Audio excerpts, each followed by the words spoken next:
Hello, everyone, and welcome back to Nightmare Narratives. I can picture some of you already in bed, maybe some of you just getting home from work. Wherever you are, whatever time it is, I'm glad you're here. If this helps you relax or sleep, please like and subscribe. It means a lot. Now let's get you comfortable, and I'll tell you tonight's story.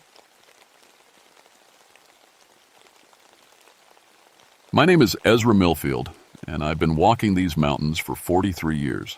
17 of those as a park ranger, but I knew every ridge and hollow long before I put on the uniform. My daddy walked these same trails before the mining accident took him, and his daddy before that. We're mountain people, and these hills are in our blood. October of 1961 was turning cold early. The leaves had already dropped, making the forest floor soft and quiet under your boots.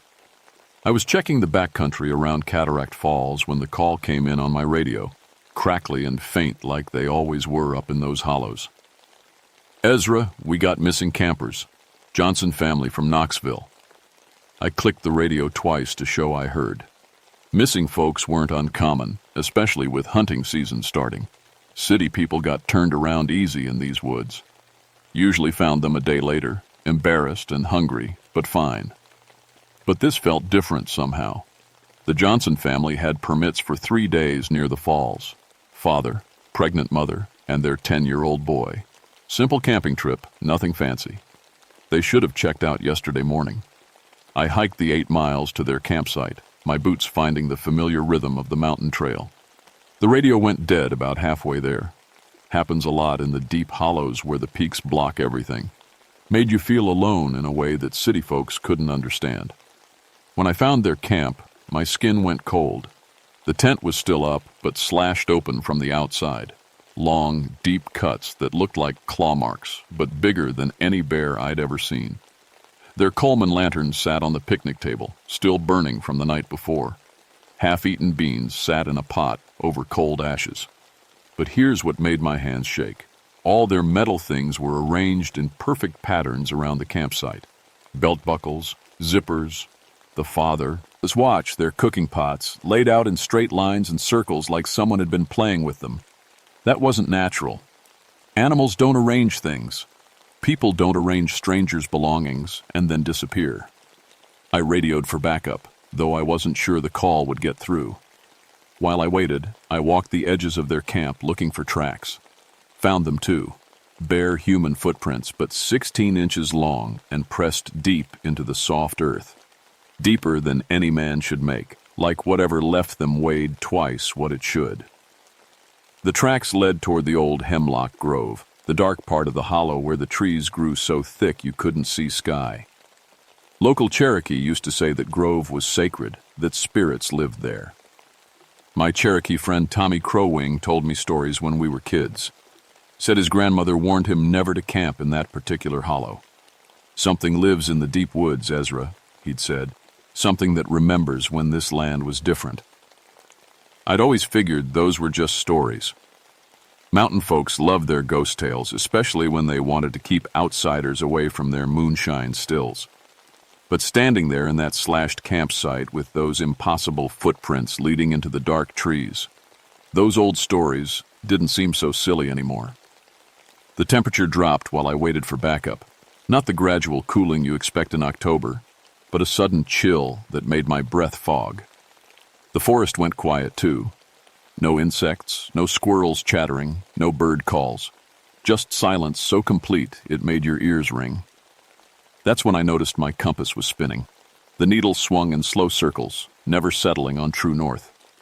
My flashlight dimmed, even though I'd put in fresh batteries that morning.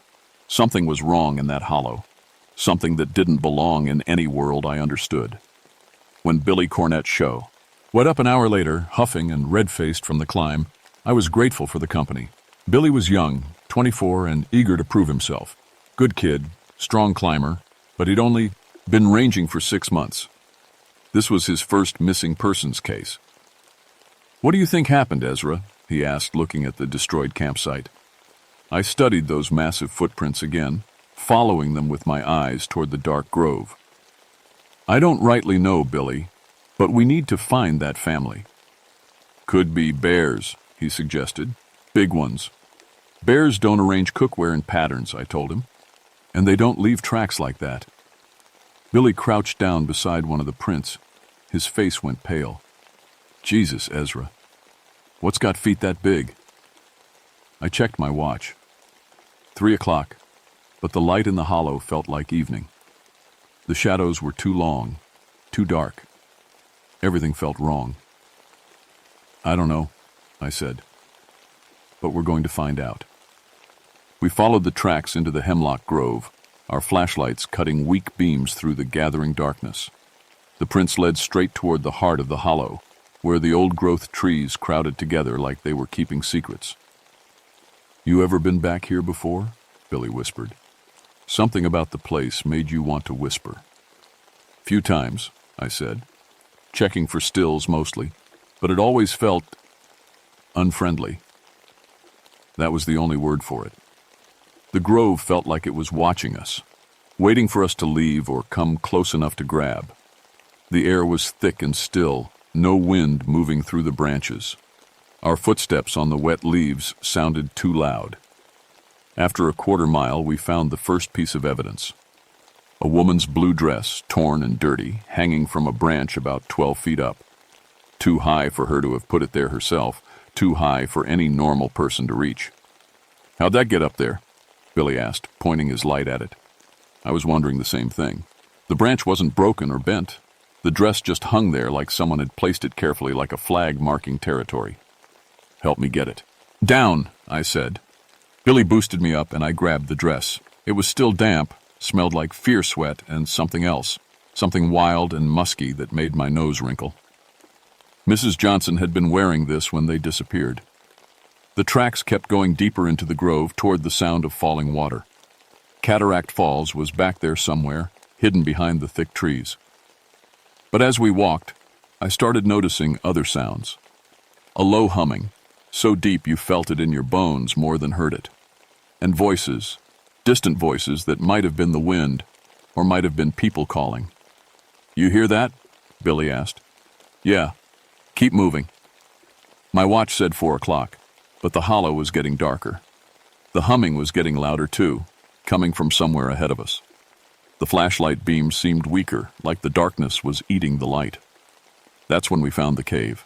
It was hidden behind the waterfall, just a black mouth in the rock that you'd never see unless you knew where to look. The massive footprints led right to it, pressed deep in the mud at the entrance.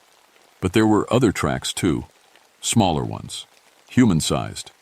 The Johnson family had been here. Should we call for backup? Billy asked. His voice was shaky now. Radio won't work down here, I reminded him. Besides, if they're in there, they need help now. The cave mouth was wide enough for 2 people, tall enough to walk upright. Our lights showed scratches on the rock walls, deep gouges that ran 8 feet up the sides, too high for bears, too regular for natural erosion. And there were paintings, old ones, faded but still visible. Cherokee symbols and figures that Tommy had shown me in books. But these weren't the usual hunting scenes or spiritual guides. These showed something else, a tall, dark figure standing over smaller human shapes. Warning signs. We shouldn't be here, Billy whispered. But I could hear something from deeper in the cave. Voices, weak and far away, but definitely human. Someone's alive in there, I said. We have to check. The cave angled down and back, following the course of an underground stream. Our footsteps echoed in ways that made the space sound huge, like we were walking through a cathedral. The humming was louder now, vibrating through the rock. 50 yards in, Billy grabbed my arm. Look, he breathed. In the weak beam of his flashlight, we could see them. The Johnson family huddled together against the far wall of a wider chamber. They were alive, but something was terribly wrong. They looked older. The father's hair was white instead of brown. The mother's face was lined and hollow. Even the 10-year-old boy looked like he'd aged 20 years in 2 days. Mr. Johnson, I called softly. They turned toward us, moving slow like old people. Their eyes were wide and unfocused, like they were seeing through us to something else. Don't look at it, the father whispered. Don't let it see you looking. What? I asked. Don't look at what? But he just shook his head and pointed up. That's when I made the mistake of following his finger with my flashlight beam. High up on the cave wall, maybe 20 feet above us, something moved. Something large and dark that seemed to absorb the light instead of reflecting it. At first I thought it was just a shadow, a trick of the beam. But shadows don't breathe. It was roughly human-shaped but wrong in every proportion. 9 feet tall, arms too long, fingers that ended in claws.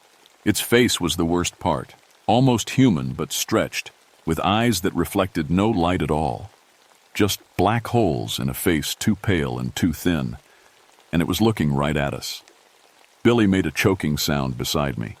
His flashlight beam wavered and went out completely. The thing on the wall tilted its head, studying us like we were interesting insects. When it moved, it flowed like liquid shadow, defying everything I knew about how bodies worked. Then it smiled. I've seen a lot of thin cakes in these mountains, but I never want to see anything smile like that again. Too many teeth, too wide, like its mouth could unhinge and swallow us whole. Run, I whispered to Billy. Run now. But he was frozen, staring up at the creature. His mouth was moving, but no sound came out. The thing dropped from the wall without making a sound, landing in a crouch between us and the cave entrance. Up close, it was even worse. Its skin looked like old leather, gray and mottled. It smelled like wet earth and decay. And it spoke, not with its mouth, but directly into our heads. A voice like grinding stone and winter wind. More guests. How long since I had proper guests? The creature stood between us and the only way out, its head almost touching the cave ceiling. This close, I could see details I wished I couldn't. The way its ribs showed through paper-thin skin, how its fingers ended in black claws longer than my hand. You taste of old mountains, it said inside my mind. Of blood that knows this place. Good. The others were flavorless. Billy finally found his voice, but it came out as a scream that echoed through the cave like breaking glass. The sound seemed to amuse the creature. It tilted its head the other way, studying him with those empty black eyes. What do you want? I managed to ask, my hand moving slowly toward the emergency flare on my belt. What I have always wanted. What was promised to me when the treaties were broken, when the sacred places were given to strangers. Sustenance. Memory, the essence of those who do not belong. It moved closer, flowing more than walking. Behind it, the Johnson family huddled together, aged and broken.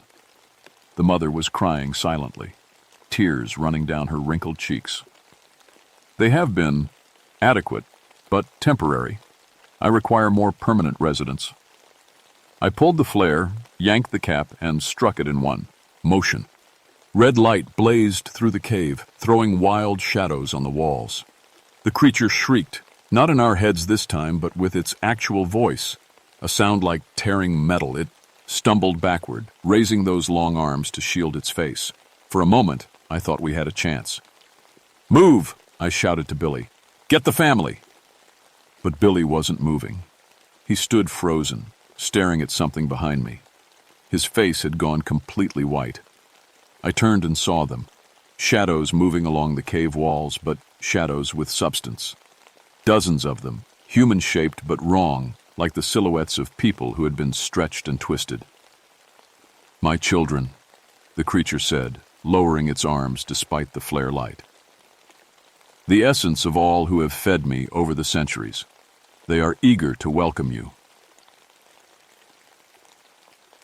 The shadow people flowed toward us like smoke given form. Where they touched the cave walls, the rocks seemed to darken and crack. One of them brushed against Billy's shoulder, and he screamed again. But this time the sound was hollow, like something was being pulled out of him. I grabbed Billy's arm and dragged him toward the cave entrance, the flare held high. The shadows hissed and pulled back from the light, but they didn't disappear. They followed us, staying just outside the red glow. Behind us, the creature laughed. Run, little rangers. Run back to your radios and your reports. Tell them about the accident. Tell them about the climbing fall that claimed your partner. Tell them whatever lies will let you sleep.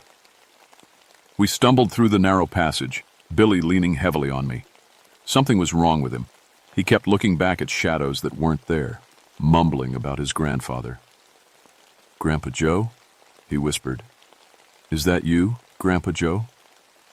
"There's nobody there, Billy. Keep moving." But I could see them too now. Faces in the darkness, people I'd known who had died over the years. My wife, Sarah, who'd passed giving birth to Martha. My father, crushed in the mine collapse. They were all there, reaching out to us with hands made of shadow. He broke out of the cave into the gray light of the hollow. It should have been sunset, but my watch said it was only 5 o'clock. Time was wrong here, bent somehow by whatever lived in that cave. Billy collapsed against a tree, gasping. In the dim light, I could see that his hair had gone gray at the temples. His hands were shaking like an old man's. "What was that thing?" he whispered. Before I could answer, we heard it. The low humming again, but louder now, coming from everywhere at once. The trees around us began to sway without any wind. Leaves fell like rain, even though most had already dropped days ago. And then we saw it standing at the cave mouth. In the open air, the creature looked even more impossible. 9 feet tall, but somehow it cast a shadow 50 feet long that stretched up the cliff face behind it. The shadow moved independently, reaching toward us with arms that ended in claws the size of dinner plates. "You cannot leave," it said. No one leaves. The hollow remembers every trespass, every broken promise. You will feed me or you will serve me. Choose.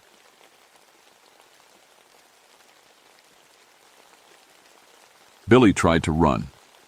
I don't blame him. He was young, and what we were seeing broke every rule of the world he knew.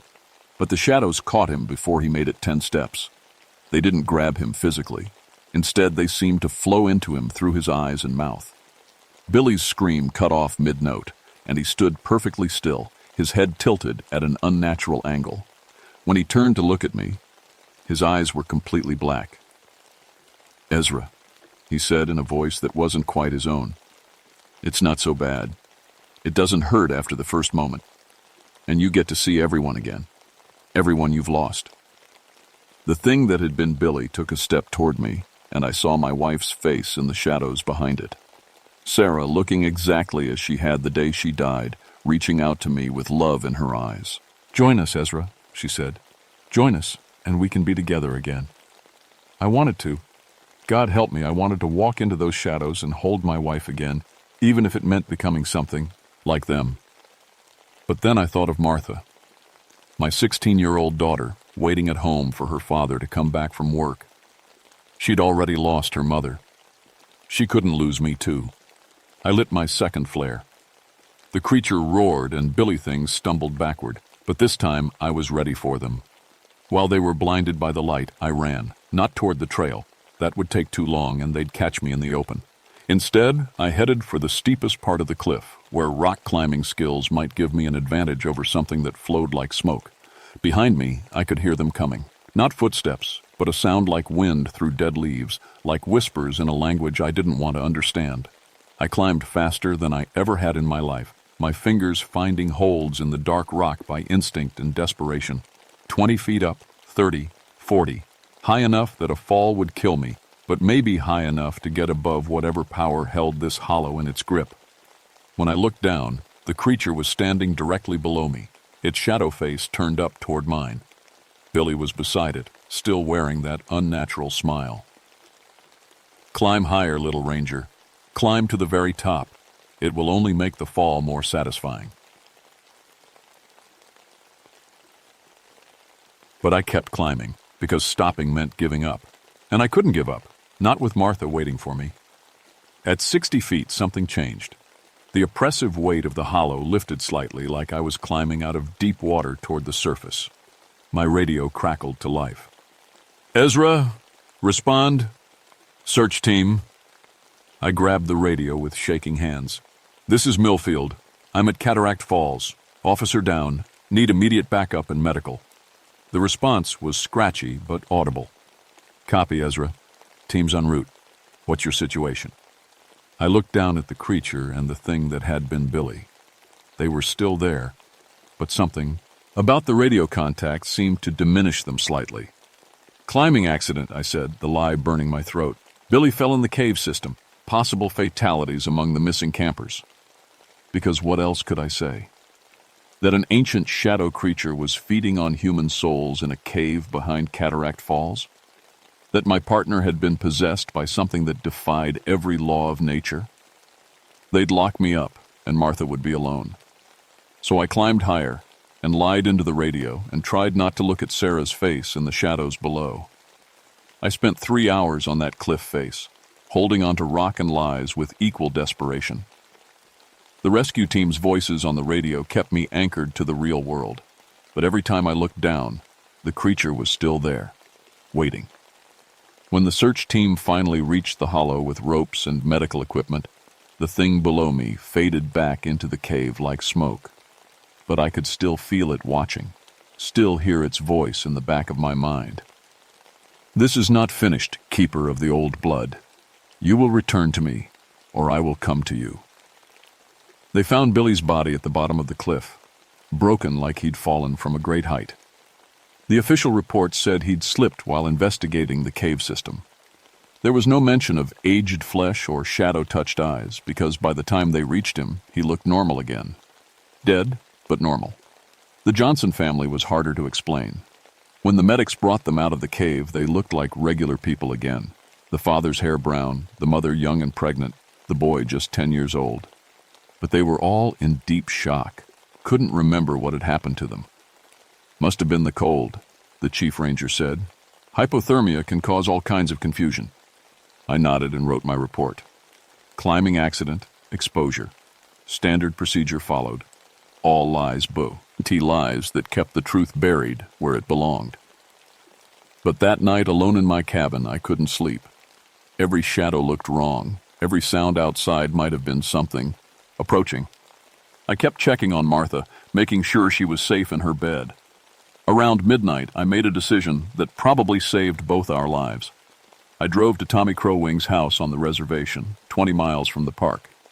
Tommy was older now, gray-haired and weathered, but he still remembered the stories his grandmother told. You look like you've seen a ghost, Ezra, he said when I knocked on his door. Worse than a ghost. I need to know about the old stories, Tommy. The ones about things that live in the deep hollows. His face went serious. Which hollow? Cataract Falls, the Hemlock Grove. Tommy was quiet for a long moment. Then he invited me in and put coffee on. My grandmother called it Kituwa Asgaya, he said. The shadow that walks between worlds. She said it was old when the Cherokee first came to these mountains, old and hungry and angry. What does it want? What it's always wanted, to feed on the life force of those who don't belong here. But it got stronger after the treaties were broken, after our people were forced from their sacred places. Grief and betrayal fed it, made it more than it was. Tommy pulled out an old leather pouch, filled with what looked like dried tobacco leaves. Grandmother left this to me with instructions. Said if the shadow ever stirred again, someone would need to make the old bargain. What bargain? Respect for respect, honor for honor. The shadow leaves your people alone, and you leave its hollow alone. Simple as that. He handed me the pouch. But it has to be someone with old blood, someone the mountains recognize. And it has to be done right, or it'll kill you. I took the pouch, feeling the weight of centuries in those dried leaves. How do I do it right? Tommy taught me the words, the gestures, the proper way to approach a sacred place. It took hours, and by the time he was finished, the sun was coming. UP. You don't have to do this, he said. You could transfer to another park, take Martha somewhere safe. It said it would come for me, and there are other people who might wander into that hollow. Tommy nodded. My grandmother always said the old agreements were binding on both sides. If you honor your part, it has to honor its. I drove back to the park as the morning shift was starting, told my supervisor I needed to check the Cataract Falls area one more time, make sure it was safe for future visitors. He agreed, probably thinking I was dealing with survivor's guilt over Billy's death. The hike to the hollow felt different in daylight. Still wrong, still watched, but not immediately threatening. When I reached the cave entrance, I could see fresh scratch marks on the stone, deeper than before, more deliberate. I followed Tommy's instructions exactly, placed the tobacco offering on a flat stone near the cave mouth, spoke the Cherokee words of respect and acknowledgement, asked for the old bargain to be renewed. For a moment, nothing happened. Then the shadow flowed out of the cave. In daylight, it looked less substantial, but somehow more real. I could see through it to the rock behind, but I could also see the intelligence in those black eyes, the weight of centuries of anger and hunger. "You speak the old words," it said, "but you are not Cherokee." "No," I agreed, "but I'm mountain-born, and these hills know my blood. I'm asking for the old agreement, respect for respect." "And what will you give me, Keeper? What will you sacrifice to seal this bargain?" I thought of Billy, of the Johnson family, of all the people who might wander into this hollow in years to come. "I'll make sure no one disturbs your rest," I said. "I'll keep them away from this place, and I'll come back every season to renew the offering as long as I'm able." The creature studied me for a long time. Then it smiled, not the terrible predator's grin from before, but something almost sad. "Your blood remembers the old ways, even if your mind has forgotten. Very well. The bargain is made. This hollow remains mine, and your people remain yours. But remember, Keeper, if the agreement is broken, if even one trespasser disturbs my rest—" "I understand." "See that you do." The shadow flowed back into the cave, and suddenly the hollow felt normal again. Birds sang in the trees. A squirrel chattered somewhere overhead. The oppressive weight that had hung over the place was gone, but I could still feel its presence, waiting and watching from the darkness behind the waterfall. That was 23 years ago. I'm 66 now, retired from the Park Service, but still living in the same cabin where Martha grew up. She's married, living in Knoxville with kids of her own, but she still calls every week. I never told her about what really happened at Cataract Falls. Some knowledge is too dangerous to share, but I kept my part of the bargain.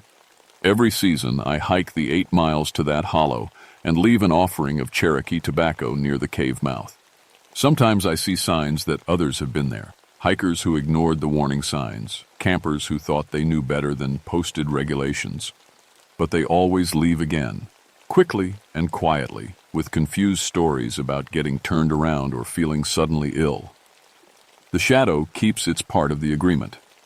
The area was officially closed to camping after Billy's accident. Geological instability, the report said. Dangerous rock formations. The trail is still open to day hikers, but few people make the full journey anymore. Something about the place discourages casual visitors. I've trained my replacement young ranger named Sarah Cobb. She's good people, takes the job seriously. I told her the hollow was sacred to the Cherokee, that it deserved respect and distance. She listens, which is all I can ask for. But I haven't told her about the real reason those warning signs need. To stay up. Some things you have to learn to carry alone. Last month, Martha brought her 8-year-old son to visit. Little Jimmy, curious about everything like kids should be. He wanted to see where Grandpa worked all those years, wanted to hear stories about the mountains. I told him some stories, safe ones about bears and wild turkeys and the time I helped rescue a hiker who'd broken his leg on the trail. But when he asked about the places that were off limits, the areas marked with warning signs, I got serious. Some places in these mountains weren't meant for visitors, Jimmy, I told him. They're older than we are, and they remember things we've forgotten. The signs aren't suggestions, they're promises. Promises that keep everyone safe. He nodded solemnly the way kids do when they sense something important is being said. Will you always keep the promises, Grandpa? As long as I'm able, I said. And after that, someone else will. That's how it works in the mountains. One keeper passes the duty to the next. I'm getting old now, and the hike to Cataract Falls gets harder every season. My knees ache, my back protests the weight of the pack, but I keep going because the alternative is unthinkable.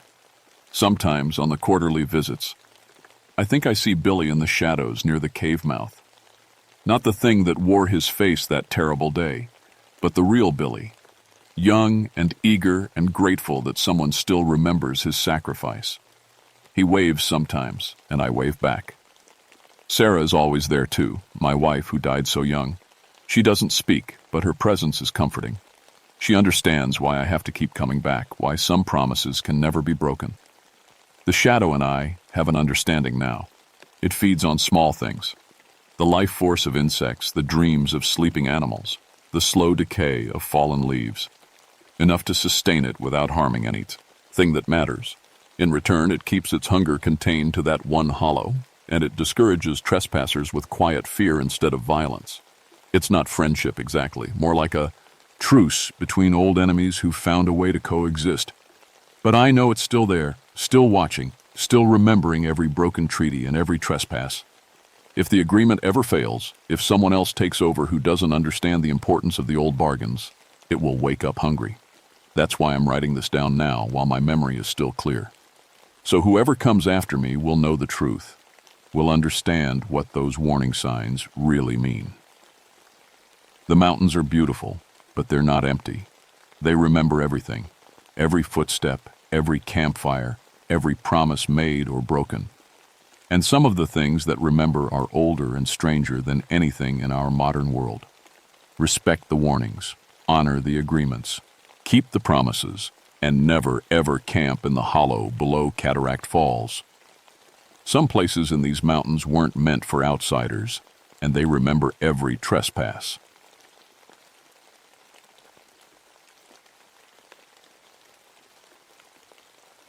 My name is Jerry Coldwater, and I've been a ranger in these West Virginia mountains for 14 years now.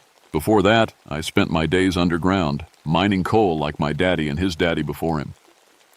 That changed back in '61 when the Black Rock mine collapsed. 12 good men went down that day, including my best friend Tommy. I was supposed to be on that shift, but my boy had gotten sick and I stayed home with him instead. Sometimes I think about that. How one sick kid saved my life while 12 others died. It made me think different about being underground.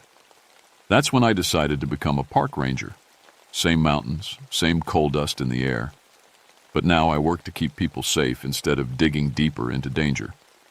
People around here say I'm crazy for giving up good mining money to chase hikers and count trees. But after you've seen what I've seen, heard what I've heard down in those tunnels, you start to value the sunlight more. The old-timers used to tell stories about mine ghosts, spirits of dead miners still working their shifts. I always figured it was just bad air playing tricks on tired minds. Carbon monoxide can make you see all sorts of things that aren't there. My wife Sarah teaches at the local school. She's got more sense than me, which is why she married a ranger instead of another miner. Our two boys, Jake and Michael, are 8 and 10. They think their dad's job is pretty cool. Rescuing people, fighting forest fires, all that heroic stuff. I don't tell them about the other parts. The parts where you find hikers who didn't make it. The parts where you have to go places nobody should go. It's December now, 1975, and we've got 3 feet of snow on the ground with more coming. The mountains are beautiful when they're covered in white, but they're deadly too. One wrong step, one missed trail marker, and you're just another story people tell around. D the fire. The call came in on a Thursday morning. 3 days earlier, 4 college kids from West Virginia University had driven up to study rock formations in the old mining area near Seneca Rocks. Graduate students, their professor said. Smart kids working on their geology degrees. They were supposed to radio in every 12 hours, but nobody had heard from them since Monday night. Their last message mentioned strange sounds, the professor told me over the crackling radio. And they said something about warm air coming from the sealed mine entrances.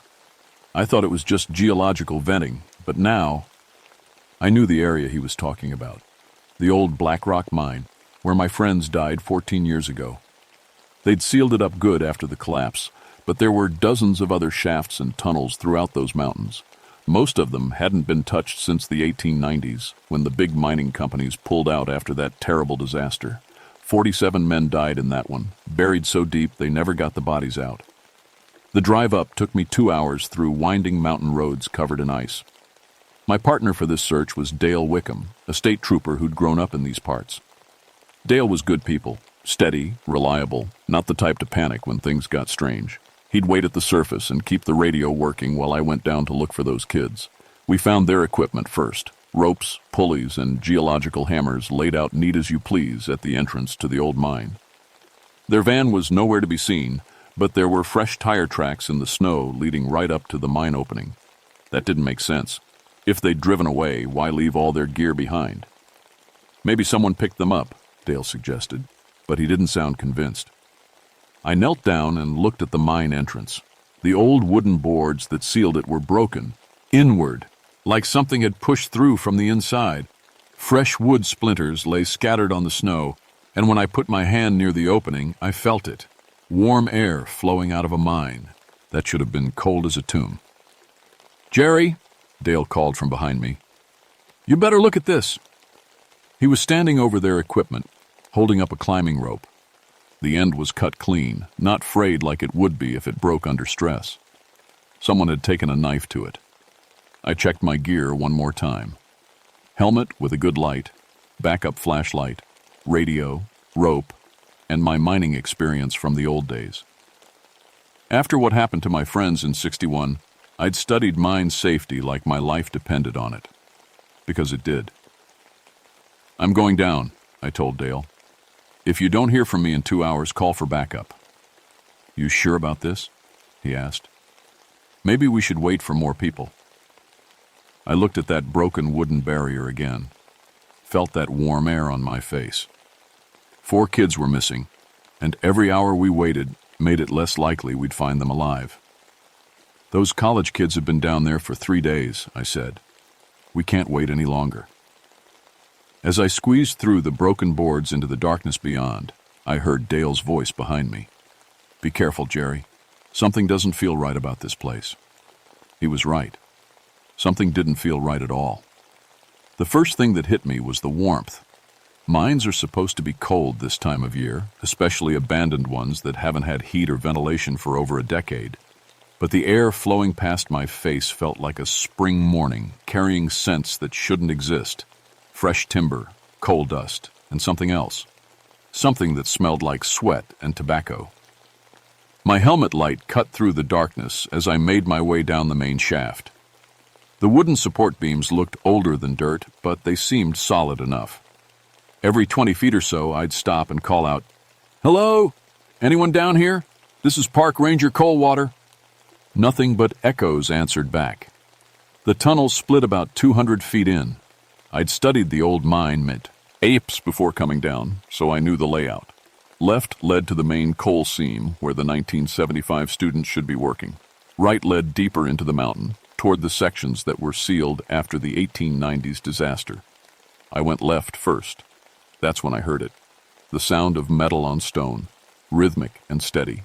Tap, tap, tap, like someone working with a pickaxe. "Hello?"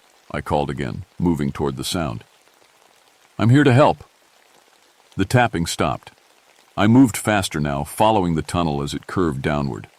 My radio crackled. "Jerry, you copy? Everything okay down there?" "Fine so far, Dale. Hearing some sounds, might have found them."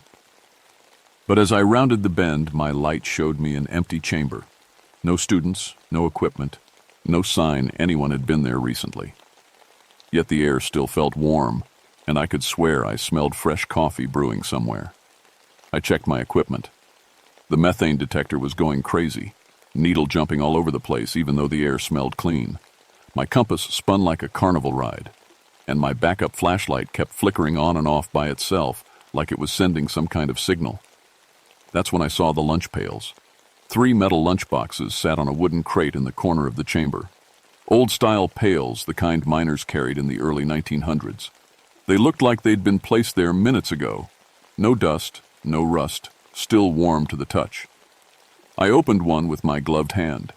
Inside was a still warm sandwich, an apple that looked freshly picked, and a thermos full of hot coffee.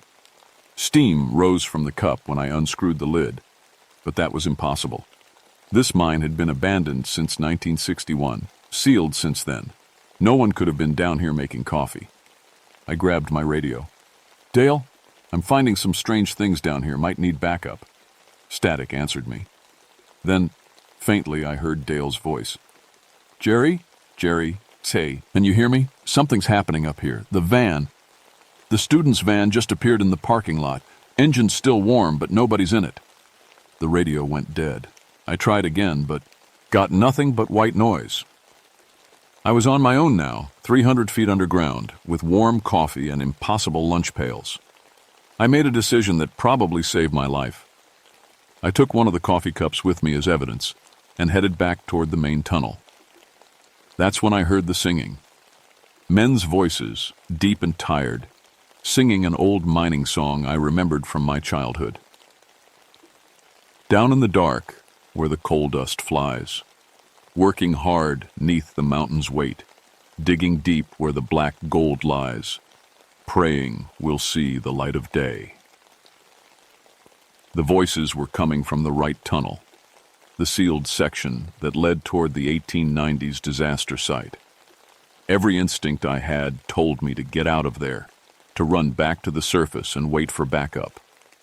But those 4 college kids were still missing, and if they'd gone down that tunnel, I followed the singing. The right tunnel was different. The wooden support beams looked newer, stronger. The walls were lined with fresh timber, and electric lights had been strung along the ceiling. Lights that glowed with a warm, yellow radiance, even though there shouldn't be any power down here. The singing got louder as I went deeper. I could make out individual voices now, maybe a dozen men. They were singing work songs, the kind miners used to keep rhythm while they dug. But underneath the melody, I heard something else. The steady ring of pickaxes against stone, the scrape of shovels, the creak of wooden carts being pushed along rails. I turned a corner and stopped dead in my tracks. The tunnel opened into a vast chamber, maybe 50 feet across and 30 feet high, and it was full of miners. Transparent miners, ghost miners, working as if their lives depended on it. I could see right through them, but they were there. Dozens of men in old-style mining clothes with carbide lamps on their foreheads and coal dust covering their faces. They swung pickaxes that rang against the stone walls. They pushed cart after cart of coal toward a loading area. They worked with the steady, practiced movements of men who'd been doing this job for decades. And in the middle of it all, sitting on wooden crates like they belonged there, were 4 college students, very much alive, very much solid, working alongside the ghosts like it was the most natural thing in the world. "Hey," I shouted, "you 4! I'm here to get you out." They looked up at me with confused expressions. One of them, a young woman with blonde hair, waved. "We're almost done with our shift," she called back. "The foreman says we found the mother lode. Just need to dig a little deeper." That's when I noticed how they looked. Older. The boy who looked like a college freshman when he went missing now had lines around his eyes and gray in his hair. The girl's hands were black with coal dust, and when she coughed, I heard the wet, rattling sound that meant black lung disease. They'd been down here for 3 days, but they looked like they'd been working for years. A ghost materialized in front of me, more solid than the others, wearing a foreman's cap and carrying a clipboard. When he spoke, his voice sounded like it was coming from the bottom of a well. "You looking for work, stranger? We can always use another good man. Pays fair, hours are long, but the coal's running rich and we're almost to the big vein." I tried to back away, but found I couldn't move my feet. The ghost foreman smiled, showing teeth black with coal dust. "Name's Morrison. Been running this operation since 1897. Best crew I ever had, even if most of them don't breathe anymore. But those young folks there, they're working out real well. Quick learners, strong backs. We might just make miners out of them yet." The college students had gone back to work, swinging pickaxes alongside the transparent dead. They didn't seem to realize anything was wrong. They didn't seem to remember they were supposed to leave. "Let them go," I said, fighting to keep my voice steady. "They don't belong here." Morrison laughed, a sound like rocks falling down a shaft. "Nobody belongs here, friend. But once you're part of the crew, you're family, and family sticks together. Forever." That's when I ran. I stumbled back through the tunnels, my helmet light bouncing wildly off the walls. Behind me, I could hear Morrison's laughter echoing through the stone, and underneath it, the steady sound of pickaxes and the singing of dead miners. The warm coffee cup was still in my hand, and I clutched it like proof of what I'd seen. But when I reached the sealed entrance, Dale wasn't there. "Dale!" I shouted into the radio. "Dale, come in!" Static, then a weak voice. "Jerry, where are you, man?" "I've been looking everywhere." "I'm at the mine entrance. Where are you?" "I'm down in the mine looking for you. Found your rope, but you weren't there. I'm in some kind of chamber with old equipment." My blood went cold. I was at the mine entrance. Dale was supposed to be waiting for me on the surface. If he was down in the mine, then who was talking to me? "Dale, get out of there now. Something's wrong with this place." "Can't find the way out, Jerry. Everything looks different down here. And there's people, old miners. They want me to help them finish something." The radio went dead again. I dropped the coffee cup and ran back into the mine. This time I took the left tunnel, the one that should have led to empty chambers. But it didn't look the same as before. New passages had opened up, tunnels that weren't on any map I'd ever seen. And from somewhere deep in the mountain, I could hear Dale calling for help. I followed his voice through twisting corridors that seemed to stretch for miles. The walls were lined with mining equipment from different eras. Old pickaxes next to modern pneumatic drills, carbide lamps hanging next to electric fixtures. It was like walking through a museum of mining history, except everything looked ready to use. "Dale, keep calling. I'm coming for you." "Jerry, I'm in a big room. There's so much equipment here. They say they've been working on something important. They need help finishing it." I found him in a chamber that shouldn't have existed, a vast cavern filled with mining machinery from every decade since the 1890s. Steam-powered lifts stood next to electric conveyor belts. Horse-drawn carts sat beside modern trucks, and working among it all were hundreds of ghostly miners, all transparent, all busy with their eternal labor. Dale stood in the middle of it, holding an old mining pick. He looked up when I entered, but his eyes were different, older, tired, like he'd been working down here for years instead of minutes. "Jerry? Good you're here. Morrison says we're close to the big strike, the one they've been working towards since 1897. Just need a few more hands to break through the last wall." "Dale, we need to leave, now. Those aren't real miners." He looked at me like I was crazy. "Course they're real. Been talking to Morrison for the past hour. Nice fellow. Says this mine's been producing coal for nearly 80 years. Just needs the right crew to finish the job." I grabbed his arm, but he pulled away. "Can't leave now, Jerry. We're family here. Once you're part of the crew, you don't abandon your shift." That's when I realized Dale looked older too. Lines around his eyes, gray in his hair, coal dust ground so deep into his skin it looked like it had been there for decades. His uniform was different too. Instead of his state trooper clothes, he wore the rough work clothes of a 1970s miner. "Dale, listen to me. You're a state trooper. You have a wife, kids. You're not a miner." He stared at me for a long moment, confusion flickering across his face. Then Morrison Appy, eared beside him, solid as life, putting a ghostly hand on Dale's shoulder. "Don't listen to him, son. He's one of those surface people, doesn't understand the importance of the work. Been trying to shut down mining operations for years. But we know better, don't we? The coal won't dig itself." Morrison turned to me with eyes like black holes. "You can join us willingly, Ranger Coldwater, or you can join us the hard way. But you will join us. This mine's been calling to you since 1961, since your friends died in the collapse. You've always belonged down here with the rest of us." The ghostly miners stopped working and turned to look at me. Dozens of transparent faces, all smiling, all covered in coal dust, all dead. Some I recognized, Tommy and the other men who died in '61. Others were older, wearing the clothes of miners from the early 1900s. And some were newer, people I didn't recognize but who looked like they'd been dead for just a few years. "Welcome to the crew, Jerry," Tommy said, stepping forward with a pick in his hands. We've been waiting for you to come home." I ran again, but this time the tunnels seemed to fight me. Passages I'd taken before were blocked. New corridors opened up, leading deeper into the mountain. The warm air grew hotter, and I could smell sulfur now, like the mine was connected to something deep in the earth. Behind me, I heard the sound of hundreds of miners starting to work again, their pickaxes ringing against stone in perfect rhythm. And underneath it all, Morrison's voice echoing through the tunnels. "You can't escape the mine, Coldwater. Nobody escapes. We all have work to do, and it's not finished yet. Won't be finished until we reach the mother lode.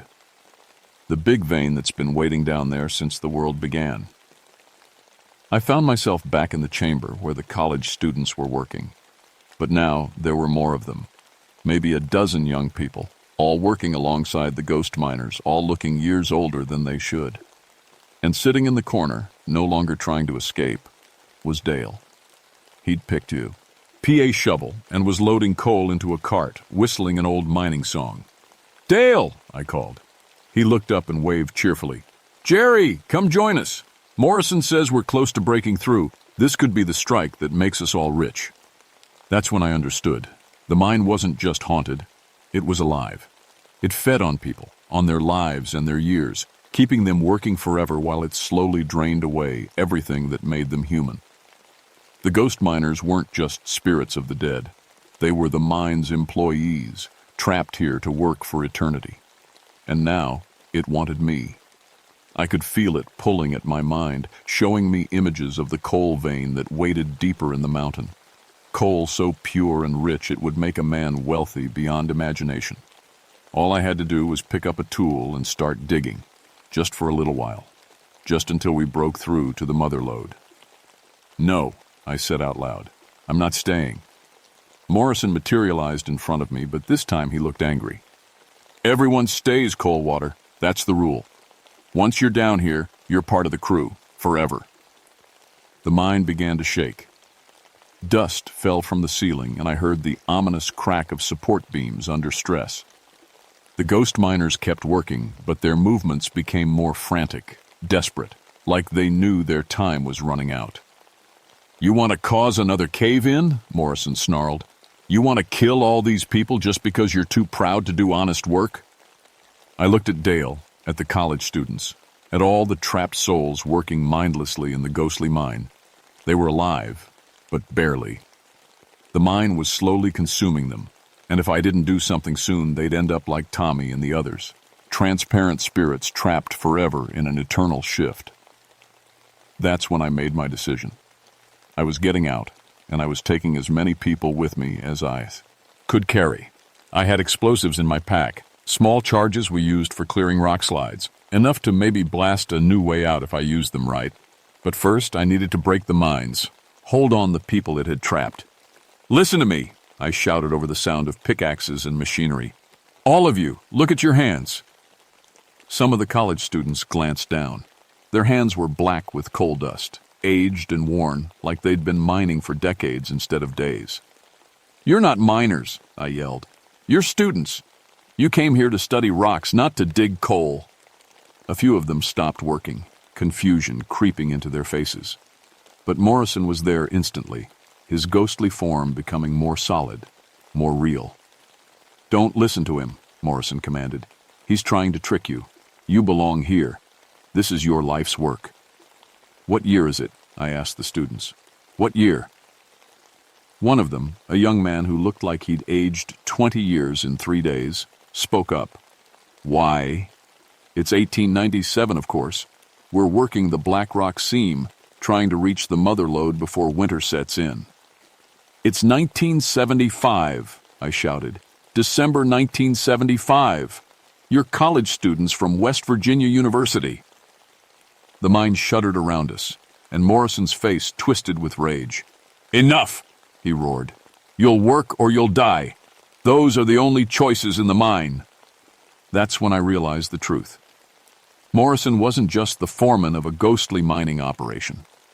He was the mine itself, the consciousness that had grown from decades of death and desperation, feeding on the life force of anyone who entered his domain. The 1897 disaster hadn't just killed 47 miners. It had created something hungry, something that needed workers to feed its endless appetite for coal and souls. "You died in 1897, I told Morrison. You and all your men. But you couldn't let go of the work. You turned this place into a trap, keeping people here to feed your obsession." Morrison smiled, showing teeth like broken coal. "Smart man. Yes, I died. We all died. Cave-in took us while we were so close to the biggest vein anyone had ever seen. But death doesn't stop the work. Death doesn't stop the need. The coal is still down there, coal water. More coal than you can imagine, and it's not going to dig itself." I backed toward the tunnel entrance, but ghostly miners moved to block my way. They weren't transparent anymore. They looked solid, real, dangerous. "You can't leave," Morrison continued. "None of you can leave. This mine has been hungry for 80 years, and now it's finally got enough workers to finish the job. We're going to dig until we reach the mother lode, even if it takes forever." "Dale!" I called to my partner. "Remember your family. Remember who you are." Dale looked up from his shovel, and for a moment I saw recognition in his eyes. "Jerry, what? Where am I? How did I get here?" That was my chance. I pulled the explosives from my pack and started setting charges against the support beams. If I could cause a controlled collapse, maybe I could break the mine's hold on its prisoners. "Stop him!" Morrison screamed.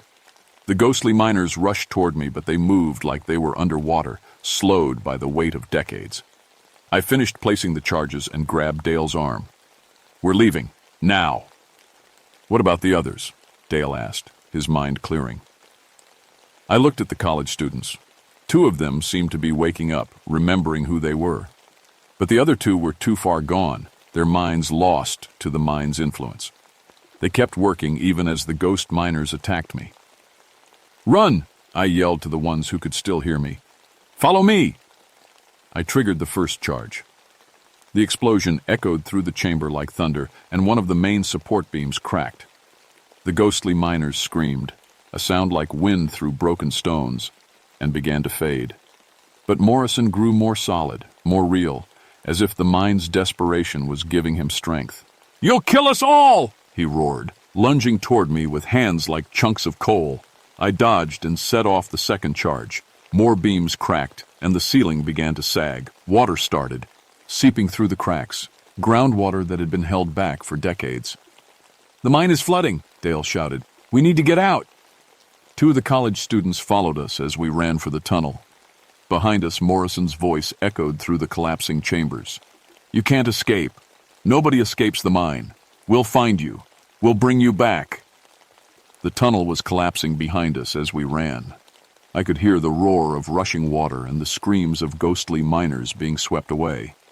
But I could also hear Morrison's laughter, as if he knew something we didn't.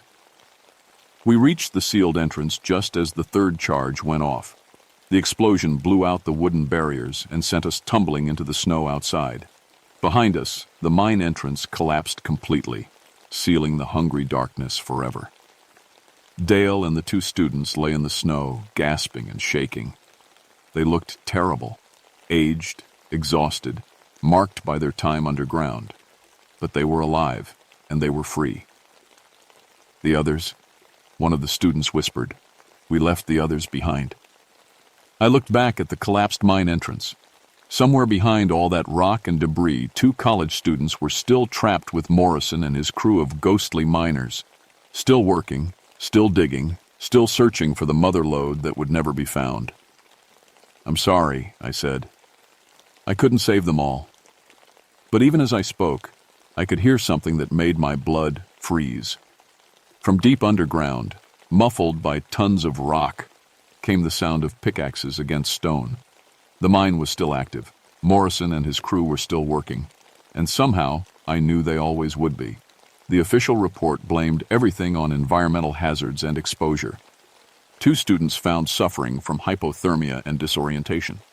1 state trooper and 1 park ranger treated for shock. 2 students missing, presumed dead, in an accidental cave-in at an abandoned mine site. Dale retired from the state police 6 months later. He never talked about what happened in the mine, but sometimes I'd catch him staring at his hands like he was surprised they weren't black with coal dust. The 2 students we saved went back to college, but they changed their majors. Neither one could stand to be underground anymore. As for me, I handed in my ranger badge the day after we got out. Sarah didn't ask why. She could see it in my face, the way I jumped at every shadow, the way I couldn't sleep without checking that all the lights were on. The boys thought their dad had gotten soft, giving up his exciting job to become a mine safety inspector for the state. But they didn't understand that some jobs choose you. The mine entrance was sealed with concrete and steel, then covered with a monument to the miners who died there in 1897 and 1961. The area was declared off-limits to the public, officially due to unstable geological conditions. But the real reason was the seismic monitors we installed, because the mine isn't quiet. Every night, sensitive equipment picks up vibrations from deep underground, rhythmic sounds like tools striking stone. The geologists say it's natural settling, the mountain adjusting to the collapsed tunnels. But I know better. I know what those sounds really are. Morrison is still down there with his crew, and they're still working, still digging toward the mother lode that doesn't exist, driven by an obsession that death couldn't end. And sometimes, late at night, when the wind is right, people in the valley report hearing singing drifting down from the mountains, old mining songs carried on the air like voices from another time. The mine is patient. It's been patient for 80 years, and it can wait 80 more. It knows that eventually someone will be curious enough to break throughs. And those seals, some explorer or developer or foolish teenager will find a way in. And when they do, Morrison will be waiting with his eternal job offer. I drive past that sealed mine. Entrance every week is part of my safety inspections. The concrete barriers are solid, the steel reinforcement is holding, and the warning signs are clear. But sometimes I see fresh tire tracks in the dirt nearby, or I find hiking gear abandoned near the tree line. Sometimes people go missing in these mountains and we never find them. The official reports always blame bears or weather or simple accidents. But I know the truth. The mine is still hungry, and Morrison is still recruiting. Some debts can't be paid with money, and some work never ends. I keep the coffee cup on my desk at work, the impossible still warm cup I carried out of that ghostly mine. It's my reminder of what's waiting down there in the darkness. Sometimes, on quiet nights, I swear I can still smell fresh coffee brewing, and I hear the distant sound of pickaxes ringing against stone. The mine is patient, but it hasn't forgotten about me. It knows I escaped, and it knows I took some of its workers with me. Someday it might decide to collect what it thinks I owe. Until then, I keep watching the monitors, checking the seals, and making sure nobody else makes the mistake of going underground in search of something that should stay buried. Because I learned something important in those tunnels. Some jobs are more dangerous than they seem, and some workers never get to go home.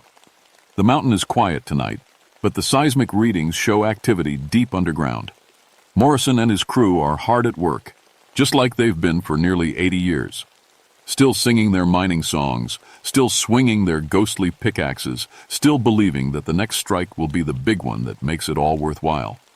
And maybe, in their own way, they're right. Maybe the real mother lode isn't coal at all. Maybe it's the endless supply of souls that wander into the darkness, looking for something they'll never fit, and becoming part of a crew that never stops working. If you ever find yourself in the West Virginia mountains near Seneca Rocks and you hear singing on the wind or see warm light coming from abandoned mine shafts, remember my story. Remember that some places are hungry and some dead things refuse to stay buried. And whatever you do, don't go underground. Because down there in the darkness, Morrison is still hiring, and the job comes with a lifetime contract that nobody ever gets to break. The mine is waiting. It's always waiting.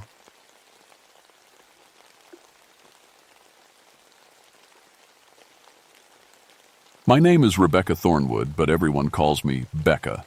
I've been a park ranger here in Shenandoah for 9 years now, and I thought I'd seen everything these mountains could throw at me. Bears getting into campsites, lost hikers, the occasional drunk college kid trying to climb old rag and flip-flops. Normal stuff. Human stuff. I was the first woman to get the ranger job in this district back in '59. Had to prove myself every single day those first few years. The old-timers would watch me handle an angry black bear or talk down a panicked hiker, waiting for me to mess up. But I had my biology degree and 9 years of experience by 68, and I knew these mountains better than my own backyard. Old Rag Mountain was my specialty. Those granite boulders and oak forests were like a second home to me. I ran the wildlife rehab program from a little cabin near the base, taking care of injured owls and orphaned raccoons. The other rangers joked that I was more comfortable with animals than people, and they weren't wrong. It was late May when everything changed. The wildflowers were blooming something fierce that year, trilliums and bloodroot carpeting the forest floor like nature's own quilt. Perfect hiking weather, perfect weather for families to get in over their heads. I was radio checking the trail markers that Tuesday morning when the call came in. Static crackled through my handheld radio, then dispatcher Sarah's voice. "Becca, we got a missing child report. Family of 4 hiking the Old Rag Circuit. 8-year-old girl separated from the group about 2 hours ago." My stomach dropped. 2 hours was a long time for a kid to be alone up there. The temperature had been dropping at night, down to the mid-40s, and there were cliffs, lots of cliffs. "I'm 20 minutes from the main trail," I radioed back. "What's the last known location?" "Parents say she wandered off while they were taking pictures near the rock scramble. Name's Susan Davies. Blonde hair, blue jacket, pink sneakers." I knew that area. The rock scramble was where the real climbing started. House-sized boulders you had to squeeze between and climb over to reach the summit. Easy for an adult, but a nightmare maze for a scared 8-year-old. I'd handled missing kids before, usually found them within a few hours, cold and hungry but safe. Kids were tougher than people gave them credit for. But something felt different about this one. Maybe it was the way the forest had gone quiet that morning. No bird songs, no squirrel chatter. Even the insects seemed to be holding their breath. The Davies family was waiting at the parking area when I arrived. Mom clutching Dad's arm, both of them red-eyed and shaky. Classic case of parents who thought a nature hike would be easy, then realized they were in over their heads. "She just disappeared," Mrs. Davies kept saying. "One second she was right behind us, the next, she dissolved into tears." I got the details. Susan had been complaining about tired legs, lagging behind while her parents and older brother pushed ahead to get photos at a scenic overlook. When they turned around, she was gone. They'd called and searched for an hour before hiking back to get help.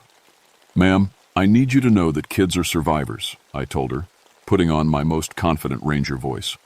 "Your daughter's probably found herself a sheltered spot and is waiting for help. We're going to find her." But as I organized the search teams and contacted the rescue helicopter, that strange quiet in the forest kept bothering me. In 9 years, I'd never heard the mountains so silent. It was like every living thing was hiding. The old-timers around here had stories about Old Rag, native legends about a mountain mother who watched over lost children. Protective, spirit, they said, kept kids safe until their families could find them. I'd always figured those stories came from parents whose children had survived nights in the wilderness when they shouldn't have. People needed explanations for good luck.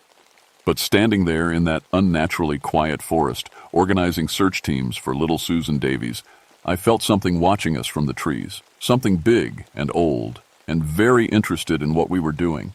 I shook off the feeling and focused on the job. Missing kid, possible hypothermia, rough terrain, standard search and rescue. Nothing I hadn't handled before. I should have trusted my instincts. We had 20 volunteers by noon, local Boy Scout leaders, mountain rescue team, a few experienced hikers who knew the area. I split them into groups and assigned sectors, keeping myself with the team heading to the rock scramble where Susan had disappeared. The forest stayed unnaturally quiet as we climbed. Our voices and radio chatter seemed muffled, like the trees were swallowing sound.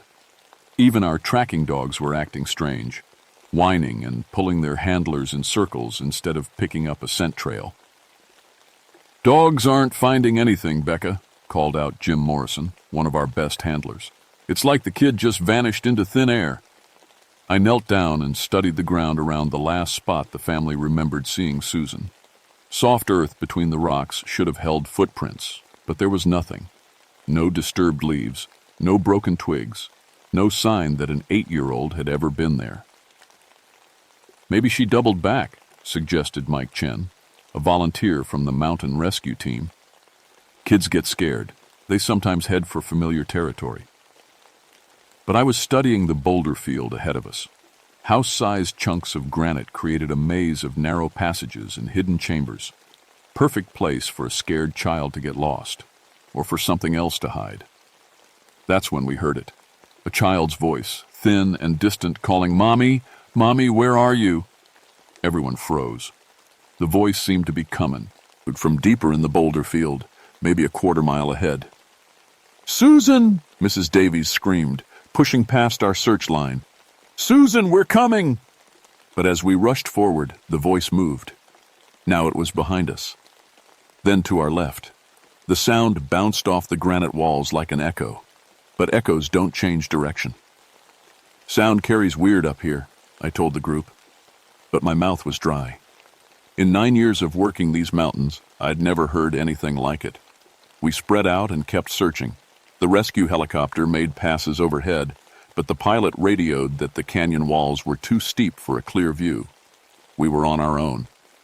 Around 3 o'clock, we found the first real clue.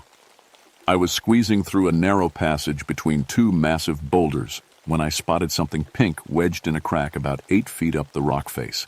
Susan's sneaker, just one. "How the hell did that get up there?" Mike Chen stared at the sneaker. Kid would need climbing gear to reach that spot. I borrowed climbing equipment from the rescue team and rappelled up to retrieve it.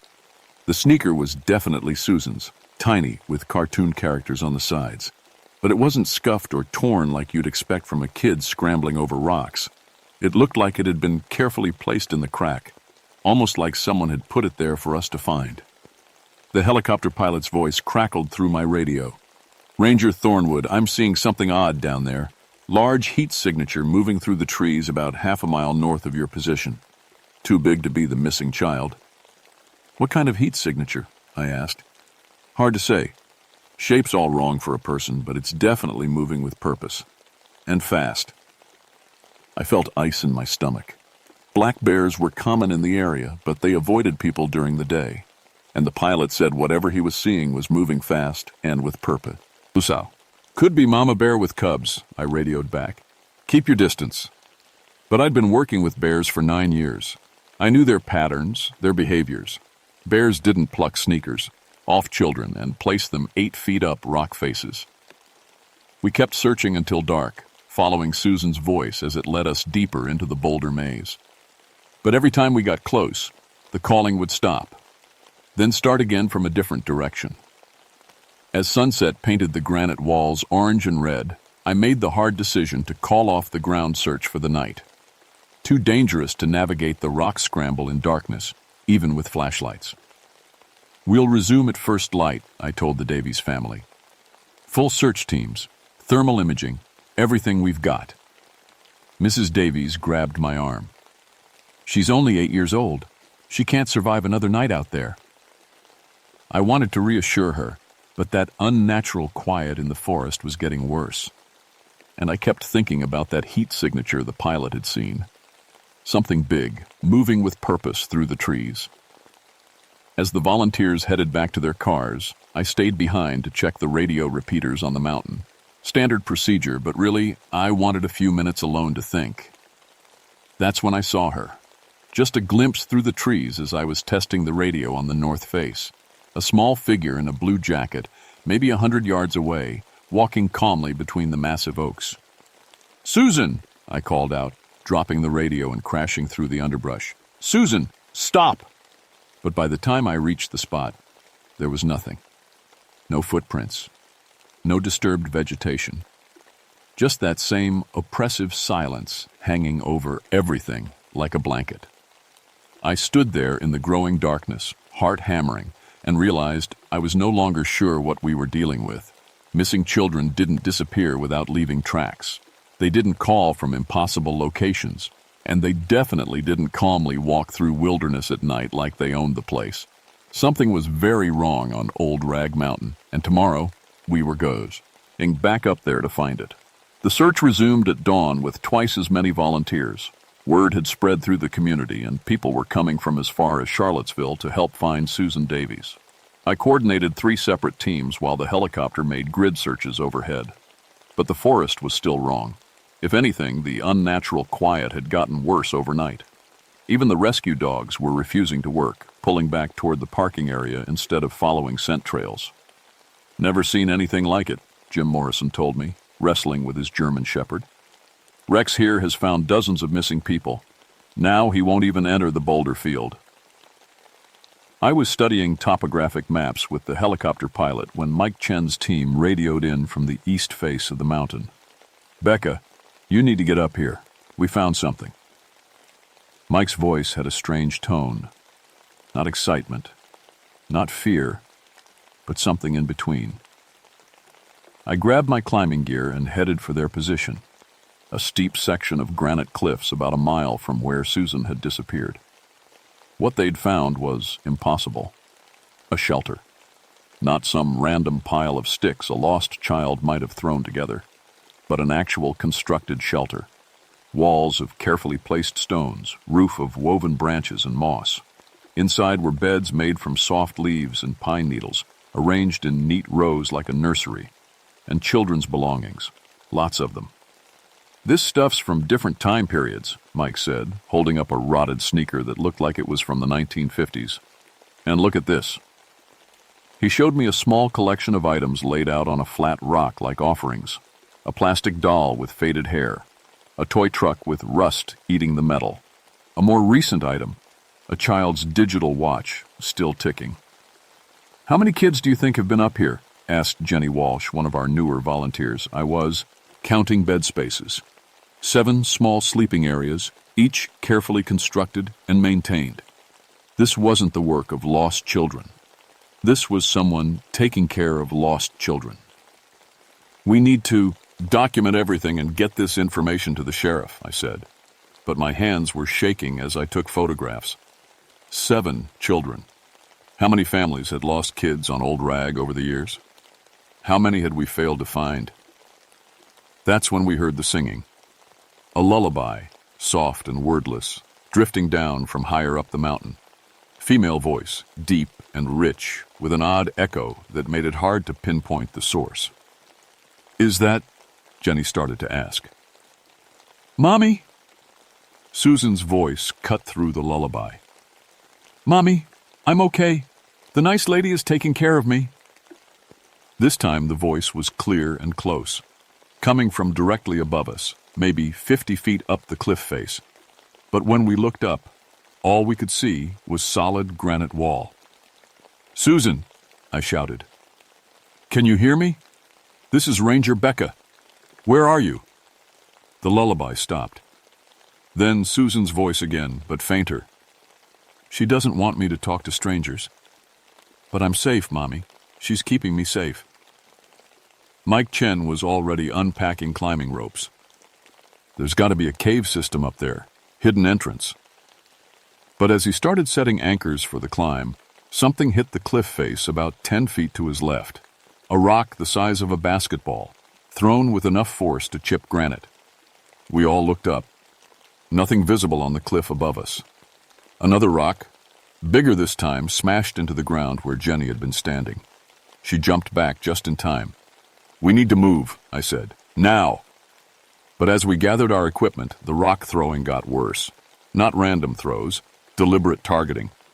Every time one of us got close to the cliff face, rocks would rain down from above.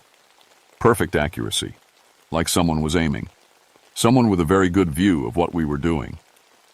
We retreated to safer ground and radioed for the technical climbing team. If Susan was up there, we needed professional equipment and expertise to reach her safe. While we waited, I kept thinking about that shelter. 7 beds, 7 missing children, cared for by someone who knew how to live in the mountains. Someone who could throw rocks with deadly accuracy and move without being seen. The lullabies started again around noon, drifting down from multiple locations on the cliff face. Beautiful voice, but there was something ancient about it. Something that belonged to the mountains themselves. Ranger Thornwood. The helicopter pilot's voice came through my radio. I'm getting that large heat signature again. Actually, make that 2 heat signatures. One large, one small, moving together through the boulder field below your position. I grabbed binoculars and scanned the rocks below us. Nothing visible, but the pilot had thermal imaging. He could see what we couldn't. Direction of movement? I asked. Heading toward the waterfall on the north face. There's a lot of vegetation there. Good cover. The waterfall. I knew that area. Steep cascade dropping into a deep pool surrounded by thick forest. Perfect place to hide. Or to take someone you wanted to keep hidden. Mike, Jenny, we're moving, I called out. Everyone else, hold position and keep the Davies family back at base camp. We worked our way through the boulder maze toward the sound of falling water. The forest grew thicker as we descended, massive oaks and maples creating a green canopy that blocked most of the sunlight. Ancient trees, some of them probably standing when the first Europeans arrived in Virginia. The waterfall was beautiful, 30 feet of white water tumbling over granite into a pool so clear you could see the bottom. But as we approached, I noticed something that made me stop dead. Footprints in the mud beside the pool. Human prints, but wrong. Adult-sized, but the proportions were off. Too wide, too long, with what looked like claw marks at the tips of the toes. And beside the large prints, small ones. Child-sized sneaker treads, fresh enough that water was still seeping into the impressions. Jesus Christ, Mike whispered. What? Kind of animal leaves prints like that? I was studying the tracks when Jenny grabbed my shoulder. Look, she said, pointing to the waterfall. Behind the cascade, barely visible through the rushing water, was an opening in the rock face, a cave entrance hidden by the waterfall itself. And in that cave, moving back and forth like someone pacing, was a shadow. Human-shaped, but massive, easily 8 feet tall, with arms that reached nearly to the ground. As we watched, a smaller shadow joined the large one, child-sized. The two shadows embraced, and we heard that lullaby again, muffled by rushing water, but unmistakably coming from the cave. We found them, Jenny breathed. But I was looking at those impossible footprints in the mud, thinking about 7 beds in a carefully constructed shelter, remembering stories the old-timers told about things that lived in the deep mountains. We hadn't found them. They had been waiting for us. The technical climbing team arrived within an hour. 3 specialists with enough rope and equipment to scale the White House. But when I showed them the waterfall cave, team leader Mark Stevens just shook his head. That's not a climbing job, Becca. That's a swimming job. Someone's got to go through the pool and behind the waterfall to reach that entrance. The water was deep and shockingly cold, even in late May. Mountain runoff that stayed near freezing year-round.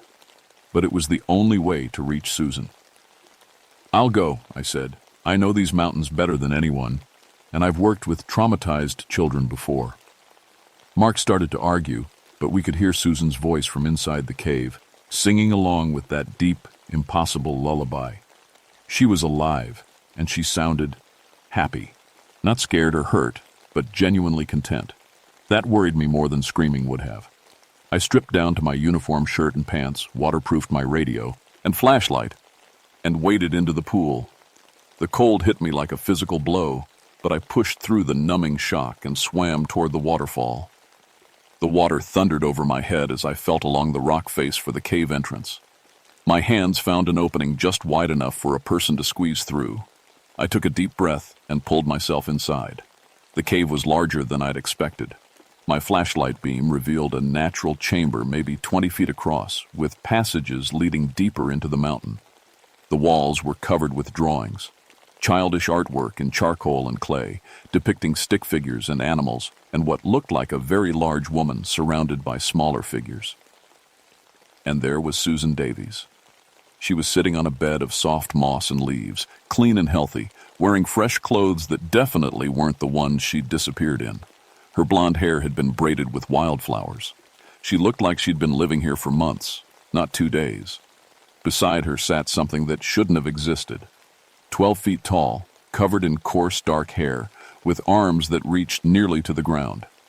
Female, definitely female, with breasts and wide hips built for childbearing.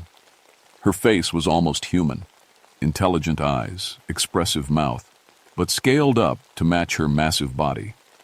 She was braiding Susan's hair with gentle, careful fingers. "Hello," Susan said when she saw me, as calm as if I'd knocked on her bedroom door. "Are you here to visit? Mama doesn't usually like visitors, but you seem nice." The creature, I couldn't think of her as anything else, looked up at me with eyes that held more intelligence than I was comfortable with. Not animal intelligence, human intelligence, ancient and patient and completely focused on me. "Susan," I said carefully, "your parents are looking for you. They're very worried." "I know," Susan said. "But Mama says parents sometimes lose their children in the mountains, and when that happens, she takes care of them until they're old enough to take care of themselves." The creature made a soft sound. Not quite speech, but definitely communication. Susan nodded like she understood perfectly. "She says you can visit, but you can't take me away. This is my home now." I looked around the cave and saw more evidence of long-term habitation. Stores of nuts and berries, fresh water collected in natural stone basins, and in the deeper passages, I could hear other voices, children's voices. "How many kids are back there, Susan?" "6 others. Mama found all of us when we got lost. Tommy's been here the longest, since before I was born, he says. But we're all happy here. We're a family." The creature was watching me intently, and I realized she was evaluating me as a threat. Not to herself, she was easily powerful enough to break me in half, but to her children, because that's what they were to her, her adopted children, collected from the mountains over decades. I keyed my radio, hoping it would work through the cave walls. "Base camp, this is Becca. I've found Susan. She's alive and unharmed." Static. Then Mike Chen's voice. "Copy that, Becca. We're coming in." "Negative," I said quickly. "Stay back. The situation is complicated." But it was too late. I could hear splashing from the pool outside, voices getting closer. The creature heard it too, and her whole demeanor changed. The gentle maternal figure became something else, something protective and dangerous. She stood to her full height, and in the confines of the cave she looked even more massive. Susan moved closer to her, not afraid but clearly claiming her protection. "Mama doesn't like strangers," Susan said. "She only trusts people who understand about taking care of children." Mike Chen's voice echoed from the cave entrance. "Becca, you okay in there?" The creature let out a sound that was part growl, part roar, part something else entirely. The cave walls shook, and loose rocks fell from the ceiling. Gee. In the deeper passages, children started crying. "She's scared," Susan said. "People try to take her children away and she doesn't understand why." I was beginning to understand the situation. This creature, this mountain mother, had been collecting lost children for decades, maybe longer. In her mind, she was rescuing them from parents who couldn't keep them safe in the wilderness.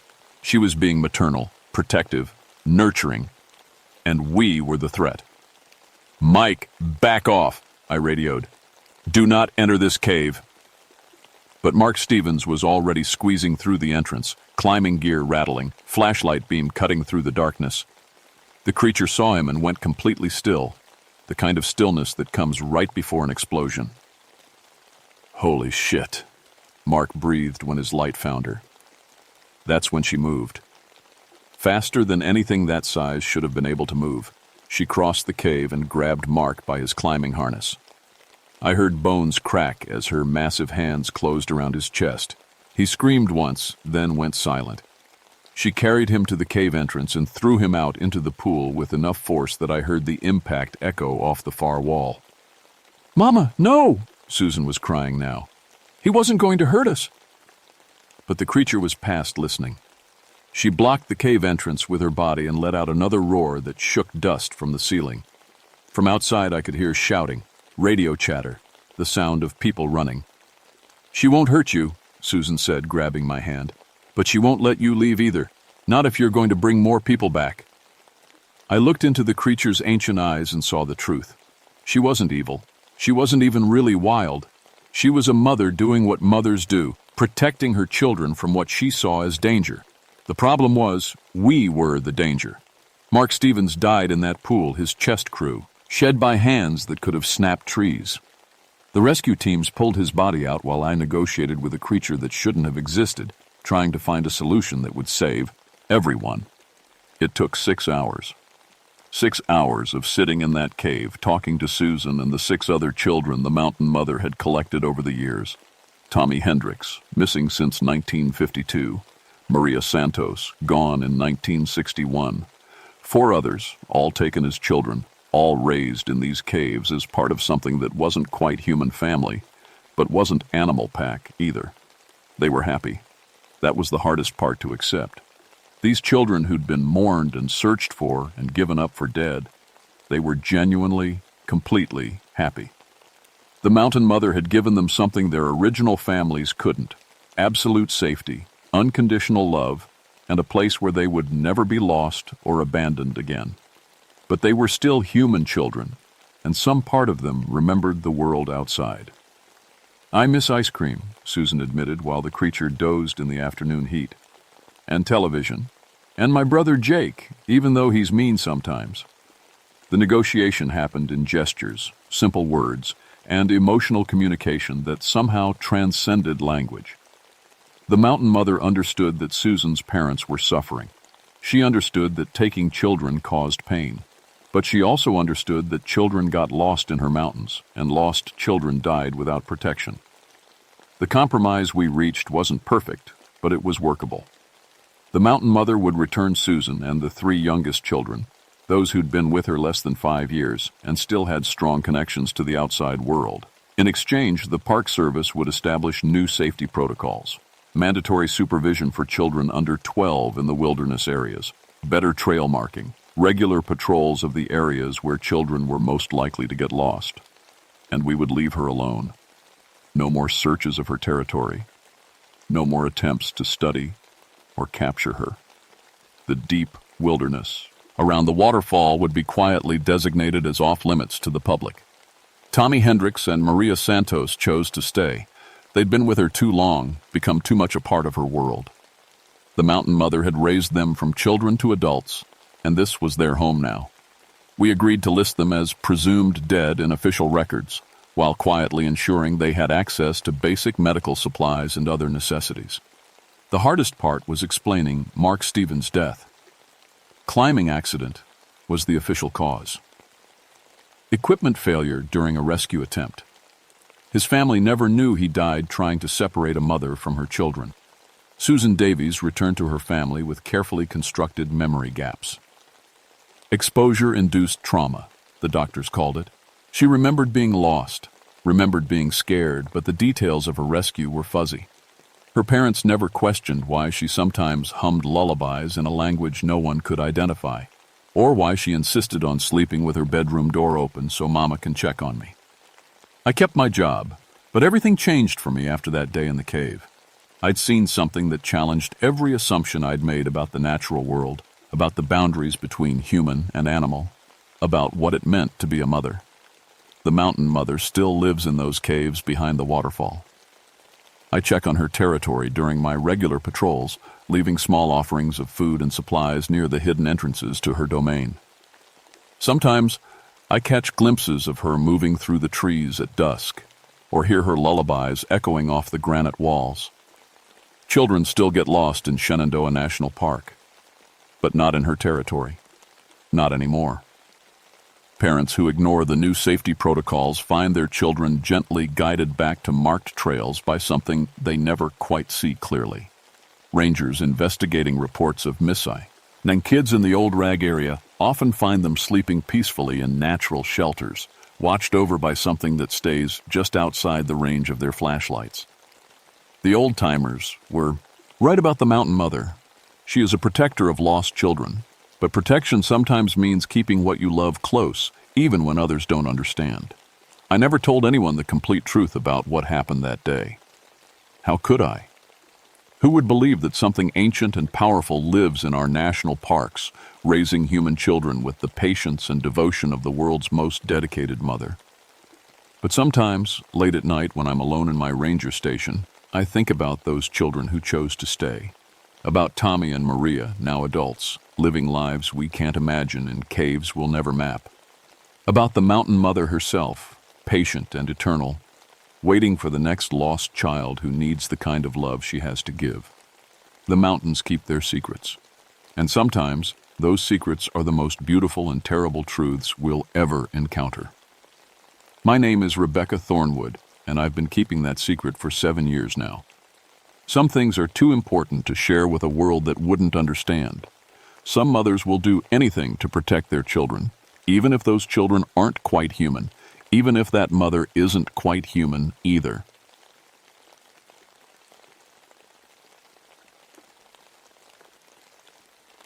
My name is Marcus Ironwood, but everyone calls me Mark. I've been a park ranger for 12 years now, working the Cumberland Gap area where Kentucky, Tennessee, and Virginia all come together. It's beautiful country, but it can be lonely. Real lonely. I was sitting in my office that August morning when the call came in. The heat was already pushing 90 degrees, and it wasn't even 9 o'clock yet. My radio crackled to life. "Ranger Ironwood, this is District. We need you to take a meeting with some federal folks." Federal folks. That usually meant trouble. 20 minutes later, 2 men in cheap suits walked into my office. The older one was DEA Agent Collins, gray hair and tired eyes. The younger one never gave his name. "We need your help with something," Collins said, settling into the chair across from my desk. "There's been unusual activity in the wilderness area near Tri-State Peak." I knew the area. Remote. Hard to reach. Perfect for people who didn't want to be found. "What kind of activity?" "Marijuana cultivation, we think. Maybe more. Local informants won't talk about it. They get scared when we ask questions." That didn't surprise me. Mountain folks had their own ways, their own rules. They'd been hiding from government men for 200 years. "We need someone who knows the land," the younger agent said. "Someone who can move quiet." I'd learned to move quiet in Vietnam. Different jungle, same skills. "What exactly are you asking me to do?" "Reconnaissance," Collins said. "Get eyes on whatever's happening in that hollow. Don't engage. Just observe and report." He slid a map across my desk. Red circle marked around an area I'd never explored. The maps called it Deserters Hollow, named for the Civil War soldiers who'd hidden there to avoid fighting. "Why won't your informants talk?" Collins and his partner exchanged a look. "They say it's haunted," the younger one said. "Bunch of mountain superstition." I'd heard the stories. Every old-timer in the Gap had tales about that hollow. Melungeon ghost stories, I'd always figured. The mixed-race mountain people had good reasons to want outsiders to stay away. "When do you want me to go?" "Tomorrow morning. Early." After they left, I studied the map. The hollow sat in a natural bowl between 3 ridges, accessible only by foot through thick forest. According to the topographical lines, there was a creek running through it, probably seasonal given the drought we'd been having. I'd grown up in these mountains before Vietnam changed everything, before my marriage fell apart, before I started living alone in these ranger quarters trying to forget things that wouldn't stay forgotten. The heat wave had been going on for 3 weeks. Everything was dry as kindling. Even the old-growth forest felt brittle, like it might crack if you looked at it wrong. Perfect fire weather, which meant I'd been on edge for days. That evening I called my ex-wife Linda in Lexington. Our son Tommy answered. "Hey, Dad." "Hey, kiddo. How's summer vacation?" "Okay, I guess." He was 15 now, all awkward angles and cracking voice. "Mom says you might visit soon." "Maybe. Work's been busy." "Yeah, Mom told me. She says you're still chasing ghosts in the mountains." Linda had never understood why I came back here after the divorce, why I chose this job over something that paid better in the city. "Just keeping the mountains safe," I said. "From what?" Good question. Sometimes I wasn't sure myself. After we hung up, I sat on my porch as the sun went down. The heat had everyone's windows open, and I could hear families having dinner, kids playing. Normal sounds of normal people living normal lives. In the distance, heat lightning flickered over the mountains. No rain, just the promise of it. The air, melled like dust and dying leaves. I'd been having the dreams again lately, Vietnam dreams, the kind that left me sweating and confused about what year it was, the kind that made me check the locks twice before bed. Maybe that's why Collins thought I was right for this job. Maybe he could smell the war on me, recognize a fellow traveler in the dark places. I packed my gear that night: water, compass, binoculars, camera, radio, standard reconnaissance load, light and quiet, just like Sergeant Morrison had taught us before we learned that the jungle had its own rules. As I was getting ready for bed, I noticed something odd. All the night sounds had stopped. No crickets, no owls, no rustling in the underbrush. Just silence, thick and heavy as the heat. I stepped outside and looked toward the mountains. In the distance, where Deserters Hollow lay hidden in its bowl of ridges, I could swear I saw a faint glow, like firelight, but steadier. Probably just heat lightning reflecting off something, or my imagination. But as I watched, the glow pulsed once, twice, then faded away. I left my cabin at 5 the next morning, before the heat could build. The trail to Tri-State Peak was an old one, probably used by Cherokee hunters before white settlers arrived. It wound through thick forest, following ridgelines and creek beds that had been dry for weeks. 3 hours in, I reached the overlook where I could see down into Deserters Hollow. Through my binoculars, it looked normal enough. Dense forest, a few clearings, the dry creek bed winding through the center. But there was something wrong with the light down there. It seemed thicker somehow, like looking through water. I found a game trail leading down into the hollow. Deer sign was old, maybe weeks. Even the animals were avoiding this place. The temperature dropped as soon as I entered the tree line. Not much, maybe 10 degrees, but enough to notice. My radio started crackling with static. "Base, this is Ranger Ironwood, beginning descent into target area." Nothing but static came back. I tried my compass. He needle spun lazy circles, couldn't find magnetic north. Equipment failure wasn't uncommon in these mountains. Mineral deposits could play hell with navigation gear. But my watch had stopped too. The second hand sat frozen at 8:23. I marked my entry point with a torn piece of shirt tied to a branch and continued down the game trail. The forest felt wrong, too quiet, too still. The trees grew closer together than they should, their branches weaving overhead like a ceiling. That's when I saw the first building. It sat in a clearing about 50 yards ahead, visible through the trees. A cabin, but not like the tourist reconstructions in the national park. This one looked lived in, fresh. Smoke was coming from the chimney. I approached carefully, using trees for cover. Through my binoculars, I could see details that made my skin crawl. The cabin was built in 1860s style, but the wood looked new. The stone chimney showed no weathering. Even the mud chinking between the logs looked fresh. A woman emerged from the cabin. She wore a long dress, the kind you'd see in Civil War movies. Her hair was pinned up under a bonnet. She carried a wooden bucket to what looked like a well. I checked my camera, made sure it was loaded with film. The DEA would want evidence of whatever operation was running here. But when I looked through the viewfinder, the cabin seemed to flicker.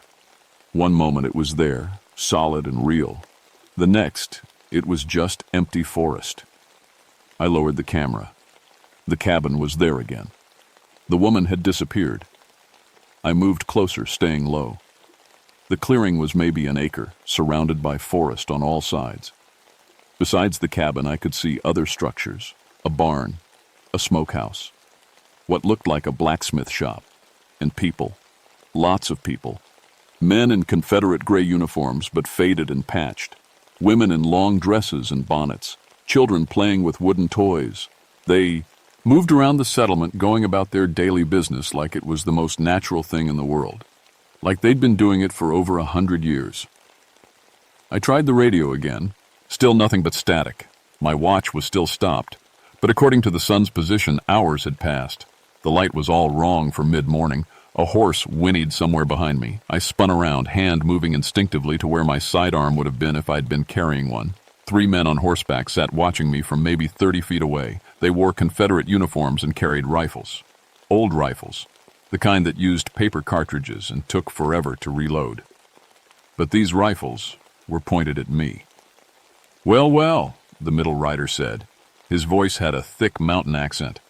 "Look what wandered into our little valley." I stood slowly, hands visible. "I'm a park ranger. I'm investigating reports of illegal activity." The three men laughed. The sound was wrong somehow. Too harsh, too knowing. "Illegal activity," the leader repeated. "That's a good one, Union Boy." Union Boy. I was wearing my Park Service uniform, complete with badges and patches. No way they could mistake me for a Civil War soldier. "I think there's been a misunderstanding," I said. "No misunderstanding," another rider said. This one was younger, maybe 20.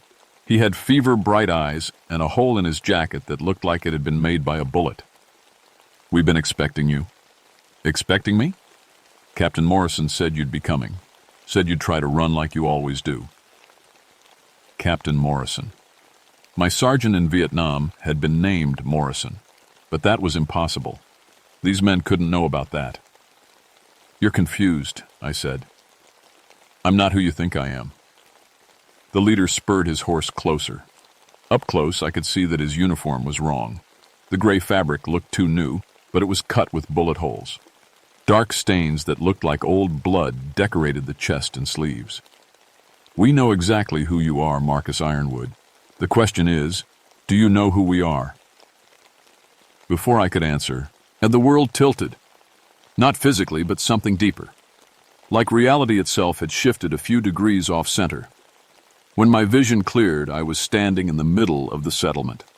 People surrounded me, all wearing clothes from the 1860s. Men, women, children. All staring at me with expressions that mixed curiosity and hunger. "Welcome to Deserters Hollow," the mounted leader said. He'd dismounted and was standing right beside me. "Population 43. Well, 44 now." I tried to step backward. My feet wouldn't move. "What do you want?" "Same thing we've always wanted," he said. "To go home. But home don't exist anymore, does it? So we make do with what we can find." A woman approached, carrying a cup of what looked like water. She was young, maybe 25, with dark hair and sad eyes. "Drink," she said. "You must be thirsty after your long walk." I was thirsty. The heat and the long hike had dehydrated me, but something about her smile made me hesitate. "Where am I really?" I asked. "You're home," she said. "You've been running for so long. Time to rest." The cup smelled like creek water, clean and cool. I realized how much I wanted to drink it, and realized that wanting it was the last thing I should do. I knocked the cup from her hands. It shattered on the ground, but no water spilled out. Instead, something thick and dark pooled in the dirt. Something that moved. The woman's sad smile never changed, but her eyes went black. Completely black, like staring into a well at midnight. "That wasn't very polite," she said. The mounted leader laughed. "They never drink it the first time. Remember Jimmy? Took us 3 days to convince him." Jimmy. I looked around the crowd of faces and saw him near the back. A young man in modern clothes, but they were faded and torn. He wore a DEA jacket and his hair was gray at the temples, even though his face looked 25. "How long have you been here?" I called to him. Jimmy stared at me with empty eyes. When he spoke, his voice was hollow, like an echo of an echo. 3 weeks, he said. Or maybe 30 years. Time works different here. The leader clapped me on the shoulder with a hand that felt too cold, too strong. Jimmy was just like you. Federal man, came sniffing around where he shouldn't. Took a while, but he came to understand. They always do. I tried to move away from his grip. My feet still wouldn't obey me. "Let me go." "Can't do that. You see, we got ourselves a problem. Been stuck in this valley since 1863 when we decided we'd had enough of dying for other men's causes. Deserted, they called it. Like wanting to live was something shameful." More people emerged from the buildings. Too many people for the size of the settlement. Men in various uniforms, Confederate, Union, some I didn't recognize. Women in clothes from different decades. Children who moved too quietly and stared too long. We found this place during the war, the leader continued. Hidden valley, where time moves slow. Perfect place to wait out the fighting. But time got stuck. And so did we. A little girl tugged at my sleeve. She wore a dress from the 1950s and carried a doll with no face. Are you going to stay and play with us? She asked. I looked down into her eyes. They were the same bottomless black as the woman's. For how long? Forever and ever, she said, and giggled. The crowd pressed closer. I could feel their hunger now, a physical thing that made my skin crawl. They wanted something from me, something important. What happens if I stay? You join us, the leader said. Add your time to ours. Help us maintain the bubble that keeps this place real. And if I leave? You can't leave. Not anymore. Soon as you set foot in our valley, you became part of it. Only question is whether you do it willing or we make you. I tested my feet again. Still wouldn't move. But I could feel sensation returning to my toes, like circulation coming back after sitting too long. There has to be a way out. Only one way, Jimmy said from the back of the crowd. But you won't like it. The leader shot him a sharp look. Shut up, Jimmy. What way? I pressed. Jimmy's empty eyes focused on me for just a moment. In that moment, I saw desperation, pain, and something that might have been hope. Fire, he whispered. Fire breaks the...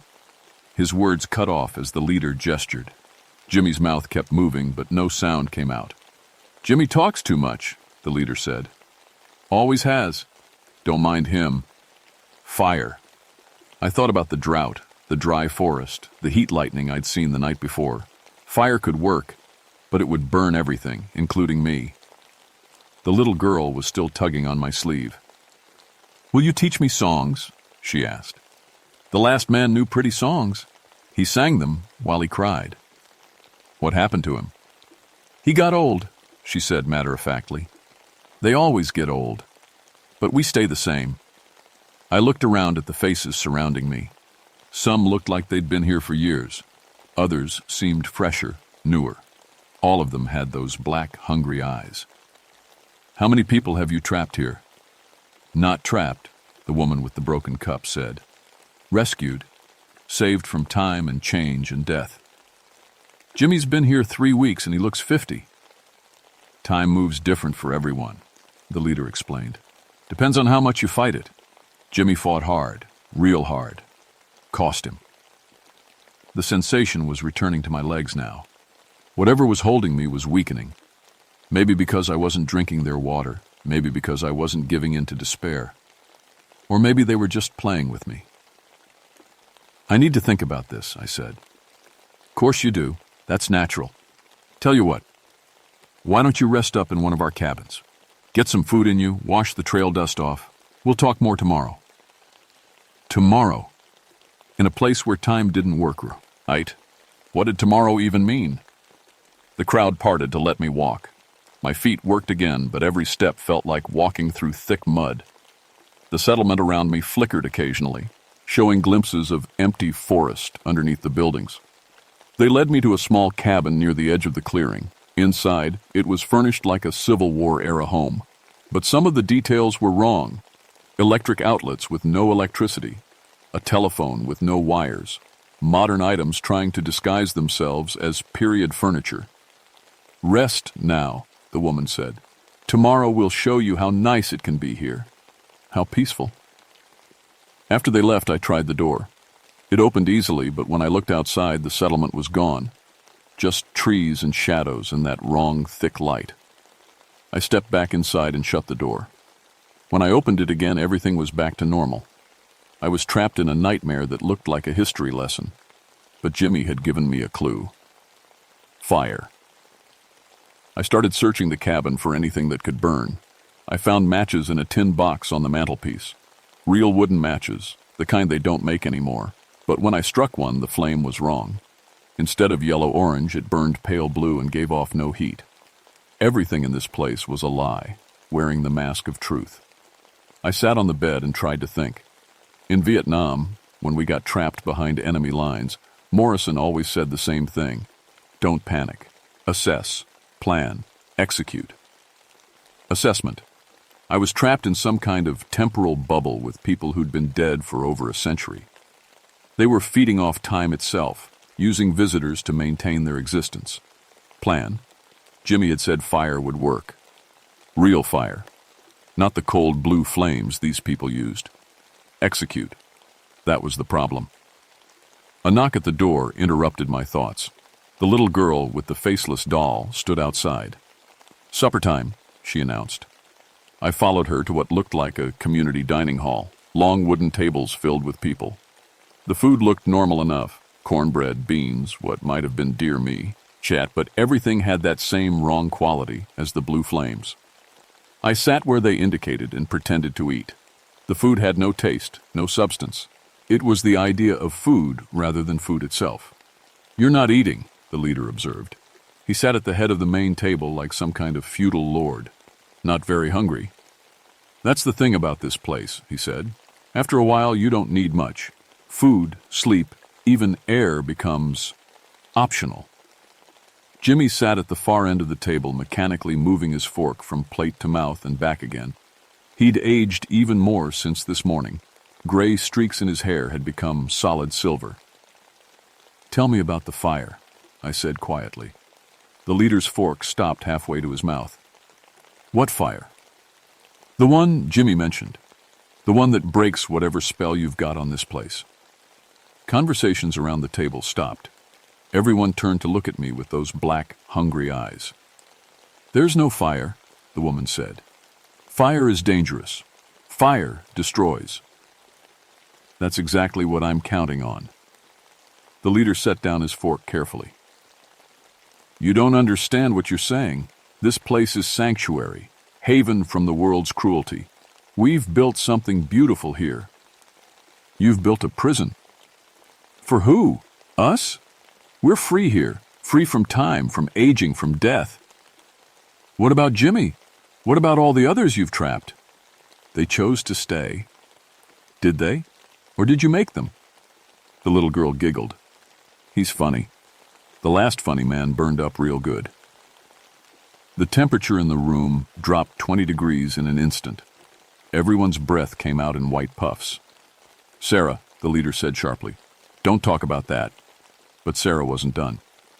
"He had matches too, real matches from the outside. Made pretty orange fire that hurt to look at." "What happened to him?" "He went away," Sarah said sadly. "All the fire people go out. That's why we don't like fire." I understood now. Real fire from the outside world could disrupt whatever was keeping this place stable. But it came at a cost. "How do I make real fire?" The leader stood up, his chair scraping against the wooden floor. "You don't. You're going to stay here with us. Add your years to our years. Help us keep the dream alive." "What if I refuse?" "Then you'll age like Jimmy, fast and hard until there's nothing left but an empty shell. But you'll still be here, still part of us." I looked around the table at all the faces. How many were willing prisoners? How many had fought like Jimmy and lost? "There is another option," a voice said from the back of the room. A man stepped out of the shadows. He was tall, gaunt, wearing a Union Army uniform that looked like it had seen real battle. His eyes weren't black like the others. They were blue, tired, but human. "Colonel Morrison," the leader said. "We thought you were resting." Morrison, like my sergeant in Vietnam. But this man was older, from a different war entirely. "I've been resting for 120 years, Morrison said. "I think that's long enough." He walked to my table and sat down across from me. "You're not the first, Marcus, they've tried to trick. There have been others over the years. Other soldiers from other wars. What happened to them?" "Same thing that'll happen to you if you don't get out of here. They become part of the collective. Add their time, their memories, their pain to the pool that keeps this place running." The leader was moving toward us now, along with several others. But Morrison held up a hand and they stopped. "I outrank you, Lieutenant." I always have. The leader's face twisted with rage, but he stepped back. Morrison leaned across the table. Listen carefully. This place feeds on temporal displacement. Every person who enters adds to its power. But there's a way to reverse the flow. How? Sacrifice. Someone has to stay behind and burn it down from the inside. Use real fire to destroy the foundations that hold the time bubble to get her. That's suicide. Yes, but it's the only way to free everyone else. The only way to make sure this trap never catches anyone again. I thought about Jimmy, aging decades in weeks. About all the other faces around the table, all the other people who'd wandered into this place and never left. About my son Tommy, who was still young enough to believe his father might be a hero. I'll do it. Morrison nodded grimly. I figured you would. You've got that look. Same look I had when I realized what had to be done. But you didn't do it. No, I was a coward. Told myself I could find another way, that someone else would come along who was stronger. He looked around the room at all the trapped faces. Been telling myself that for over a century. I pulled out my matchbook. The matches looked normal, but I knew they'd burn cold and blue like everything else in this place. These won't work, will they? No, but I've got something that will. Morrison reached into his jacket and pulled out a small leather pouch. Inside was a single wooden match, but this one was different. It seemed to glow with its own light, warm and orange. Real fire, he said, from the real world. I've been saving it for when I finally got the courage. Where did you get it? From the last man who tried to burn this place down. He dropped it when the flames took him. I've been carrying it ever since, waiting for someone brave enough to use it. The leader and his followers were getting agitated. They pressed closer, but something about Morrison kept them at bay. Here's what you need to know, Morrison said quickly. Once you light that match, you'll have maybe 5 minutes before the temporal field collapses completely. Anyone still in the valley when that happens will be released back to their proper time. But whoever's holding the flame burns with it. Yes. I took the match. It felt warm in my palm, like holding a piece of sunshine. There's another way, the woman pleaded. Stay with us. Be happy. Be at peace. I thought about peace. About my nightmares from Vietnam, my failed marriage, my son who barely knew me. Maybe peace wasn't such a bad thing. Then I looked at Jimmy, hollow-eyed and aging, and knew that this wasn't peace. It was surrender. I'm sorry, I said, and struck the match. The match flared with brilliant orange flame, and the entire world screamed. Not a sound exactly, but something deeper. Like reality itself was crying out in pain. The flame burned hot and true, casting shadows that danced and writhed like living things. The settlement around me began to flicker more rapidly. Buildings appeared and disappeared. People faded in and out of existence. The only constant was the flame in my hand and the growing heat that spread from it. Stop!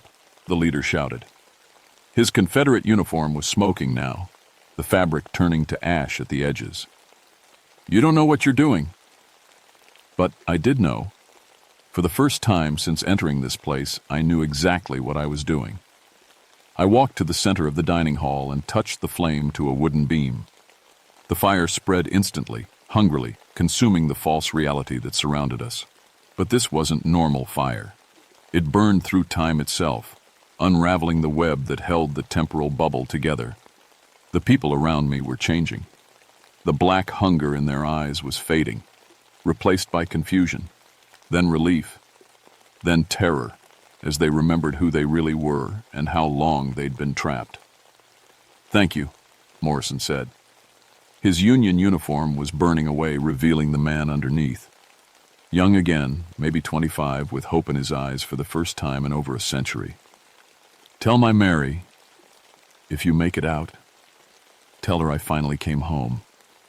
Then he was gone, not burned, but simply released, fading like smoke into whatever waited beyond this place. The fire was spreading faster now. I could feel it in my bones, in my blood. The match had burned down to my fingers, but I couldn't feel pain anymore, only warmth and a strange kind of peace. Jimmy appeared beside me, looking younger with each passing second. "The entrance," he gasped. "Follow the creek bed. It leads to a gap in the ridge. You might still have time." "What about you?" "I'm already gone," he said, and smiled. The first real smile I'd seen in this place. "Been gone for 3 weeks. This is just borrowed time." He faded away like the others, released back to whatever fate awaited him. The building around me was collapsing now, but not into rubble, into emptiness, into the truth of what this place really was. Just an empty hollow in the mountains where time had gotten tangled and twisted. I ran for the door, my clothes smoking, my skin burning. The match was gone, but the fire it had started was inside me now, consuming the temporal bonds that held me to this place. Outside, the settlement was dissolving. Buildings melted like ice in summer heat. The people were gone, all of them, released to their proper times and fates. The only sound was the roar of impossible fire eating through the fabric of trapped time. I found the creek bed and followed it, running uphill as the hollow collapsed behind me. The fire was catching up, or maybe I was turning into fire myself. Hard to tell the difference anymore. The gap in the ridge appeared ahead of me, a narrow opening between two massive boulders. I threw myself through it just as the world behind me exploded into orange flame and released time. I hit the ground rolling on the other side in normal forest under normal sky. My watch was working again. 2:47 p.m. The radio crackled with static, then cleared. "Ranger Ironwood, this is Base. Please respond." I keyed the microphone with shaking hands. "Base, this is Ironwood. I'm okay. Thank God. You've been missing for 6 hours. We were about to send a search team." 6 hours, not days or weeks or decades. Just 6 hours. I looked back at the gap in the ridge. There was nothing there now but empty forest and afternoon shadows. No hollow, no settlement, no trace that anything had ever existed in that space. But I could still smell smoke on the wind. I retired from the Park Service 3 months later, took my pension, and moved to Lexington to be closer to Tommy.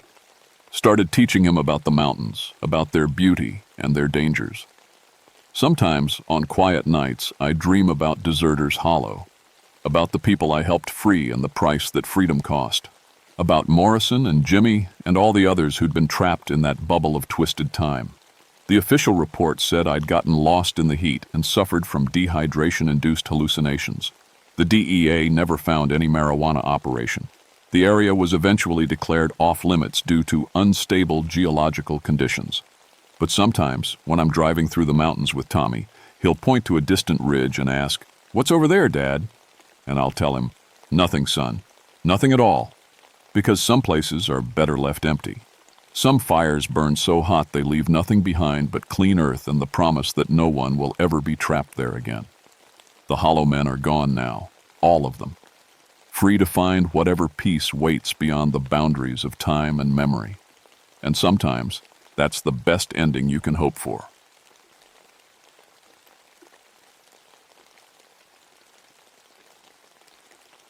My name is Samuel Bloodworth, but everyone just calls me Sam. I've been a park ranger for 11 years now, working up here in the Black Mountains of North Carolina. People think being a ranger means I just drive around in a truck all day, maybe help some lost hikers find their way back to the trail. But the truth is, I do a lot more than that. I used to be an Army medic, so the Park Service keeps me busy with what they call disease vector control. That's a fancy way of saying I make sure sick animals don't spread their problems to people. It was late August in 1970 when everything started going wrong. The weather had been hot and sticky for weeks, the kind of humid air that makes your clothes stick to your skin even when you're just sitting still. I was stationed up near Mount Mitchell, the highest peak east of the Mississippi River. Most folks don't know that, but it's true. Up there, the air gets thin and the fog rolls in thick as cotton. On a clear day, you can see for miles. On a bad day, you can't see your own hand in front of your face. I lived alone in a small cabin about 2 miles from the weather station. My wife, Margaret, died from cancer 3 years before, and our daughter, Jenny, was staying with her grandmother in Asheville for the summer. The quiet didn't bother me much anymore. After 11 years of watching over these mountains, I'd gotten used to the sounds: wind through the spruce trees, the call of ravens, the distant rumble of thunder rolling through the valleys. The mountains had their own rhythm, their own heartbeat. I knew when something was off. That morning I was driving my usual patrol route when I spotted the first dead deer. It was lying beside the trail that leads up to the old settlement ruins, about 3 miles from my cabin. Nothing unusual about finding a dead animal in the woods. Happens all the time. But when I got out to take a look, something felt wrong. The deer wasn't torn up like it would be if a bear or mountain lion had gotten to it. There were no bullet wounds, no obvious injuries at all. It just looked like it had laid down and died. Its eyes were still open, staring up at the trees with a glassy look that made my skin crawl. I'd seen plenty of death during the war and in my years as a ranger. This felt different. I loaded the deer into my truck and drove to the ranger station to call it in. My supervisor, Bill Henderson, had been working these mountains longer than anyone. When I described what I'd found, he was quiet for a long moment. "How many years you been up there now, Sam?" he asked. 11 this October. "Then you know animals die all the time. Could be anything. Disease, old age, poison berries." But I could hear something in his voice. Bill knew these mountains better than anyone, and he sounded worried. "I want you to keep an eye out for more," he said. "And Sam, if you find any more dead animals, don't touch them with your bare hands. Use gloves, bag everything up proper. We might need to send samples to the state lab." "You think it's something serious?" Bill was quiet again. Then he said, "These mountains got a long memory, Sam. Sometimes things come back around."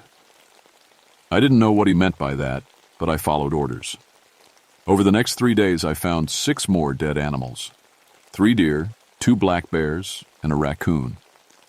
All of them had that same peaceful look, like they'd just decided to lie down and stop breathing. No wounds, no signs of struggle, just death. On the 4th day, I got a call from the state health department. They were sending someone up to investigate reports of sick hikers in the area. 2 people had been taken to the hospital in Asheville with what the doctors were calling unknown neurological symptoms. Both had been hiking near Mount Mitchell the week before. The woman they sent was Dr. Rachel Kim, an epidemiologist from the CDC. She was young, maybe 30, with short black hair and serious eyes behind wire-rimmed glasses. She showed up at the ranger station driving a white government sedan that looked completely out of place on our mountain roads.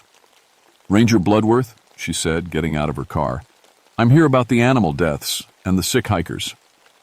I helped her load her equipment into my truck, boxes of sample containers, testing gear, and a cooler full of ice packs. As we drove up toward Mount Mitchell, I told her about the animals I'd found. "Any pattern to the locations?" she asked, making notes in a small notebook. "All within about a 5-mile radius of the old settlement ruins," I said. "Place called Whitmore Hollow. Been abandoned since the 1870s. She looked up from her notebook. "What happened there?" "Some kind of sickness, from what I heard. Killed most of the people living there. The survivors just packed up and left." Dr. Kim was quiet for a moment, staring out at the misty mountains. "How often does this happen? Animals dying like this?" "Never seen anything like it," I said. "But Bill Henderson, he's been here longer than anyone. He said something about things coming back around." "What did he mean?" I shrugged. "Don't know. Bill doesn't talk much about the old days." We spent the rest of the morning collecting tissue samples from the dead animals I'd found.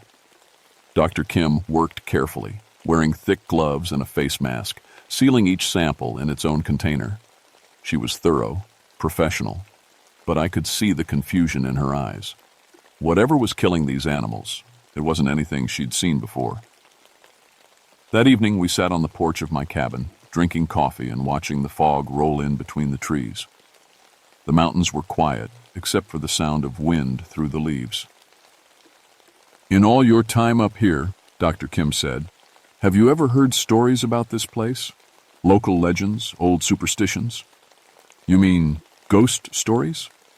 "Anything that might explain a recurring pattern of illness or death." I thought about it. Mountain people had always been full of stories, tales about things in the woods, spirits that didn't rest easy, places where the living shouldn't go. My grandmother used to tell me stories about the mountain fever, a sickness that would sweep through the hollows every few decades, taking whole families at a time. But I was a man of science, trained in medicine and disease prevention. I'd always figured those old stories were just ways for people to explain things they didn't understand. Poor hygiene, contaminated water, diseases we now had names for. Just old superstitions, I told her. People making up stories to explain things they couldn't understand. Dr. Kim nodded, but she kept staring out into the dark woods. Maybe, she said, but something's happening up here. Something that doesn't fit any pattern I know.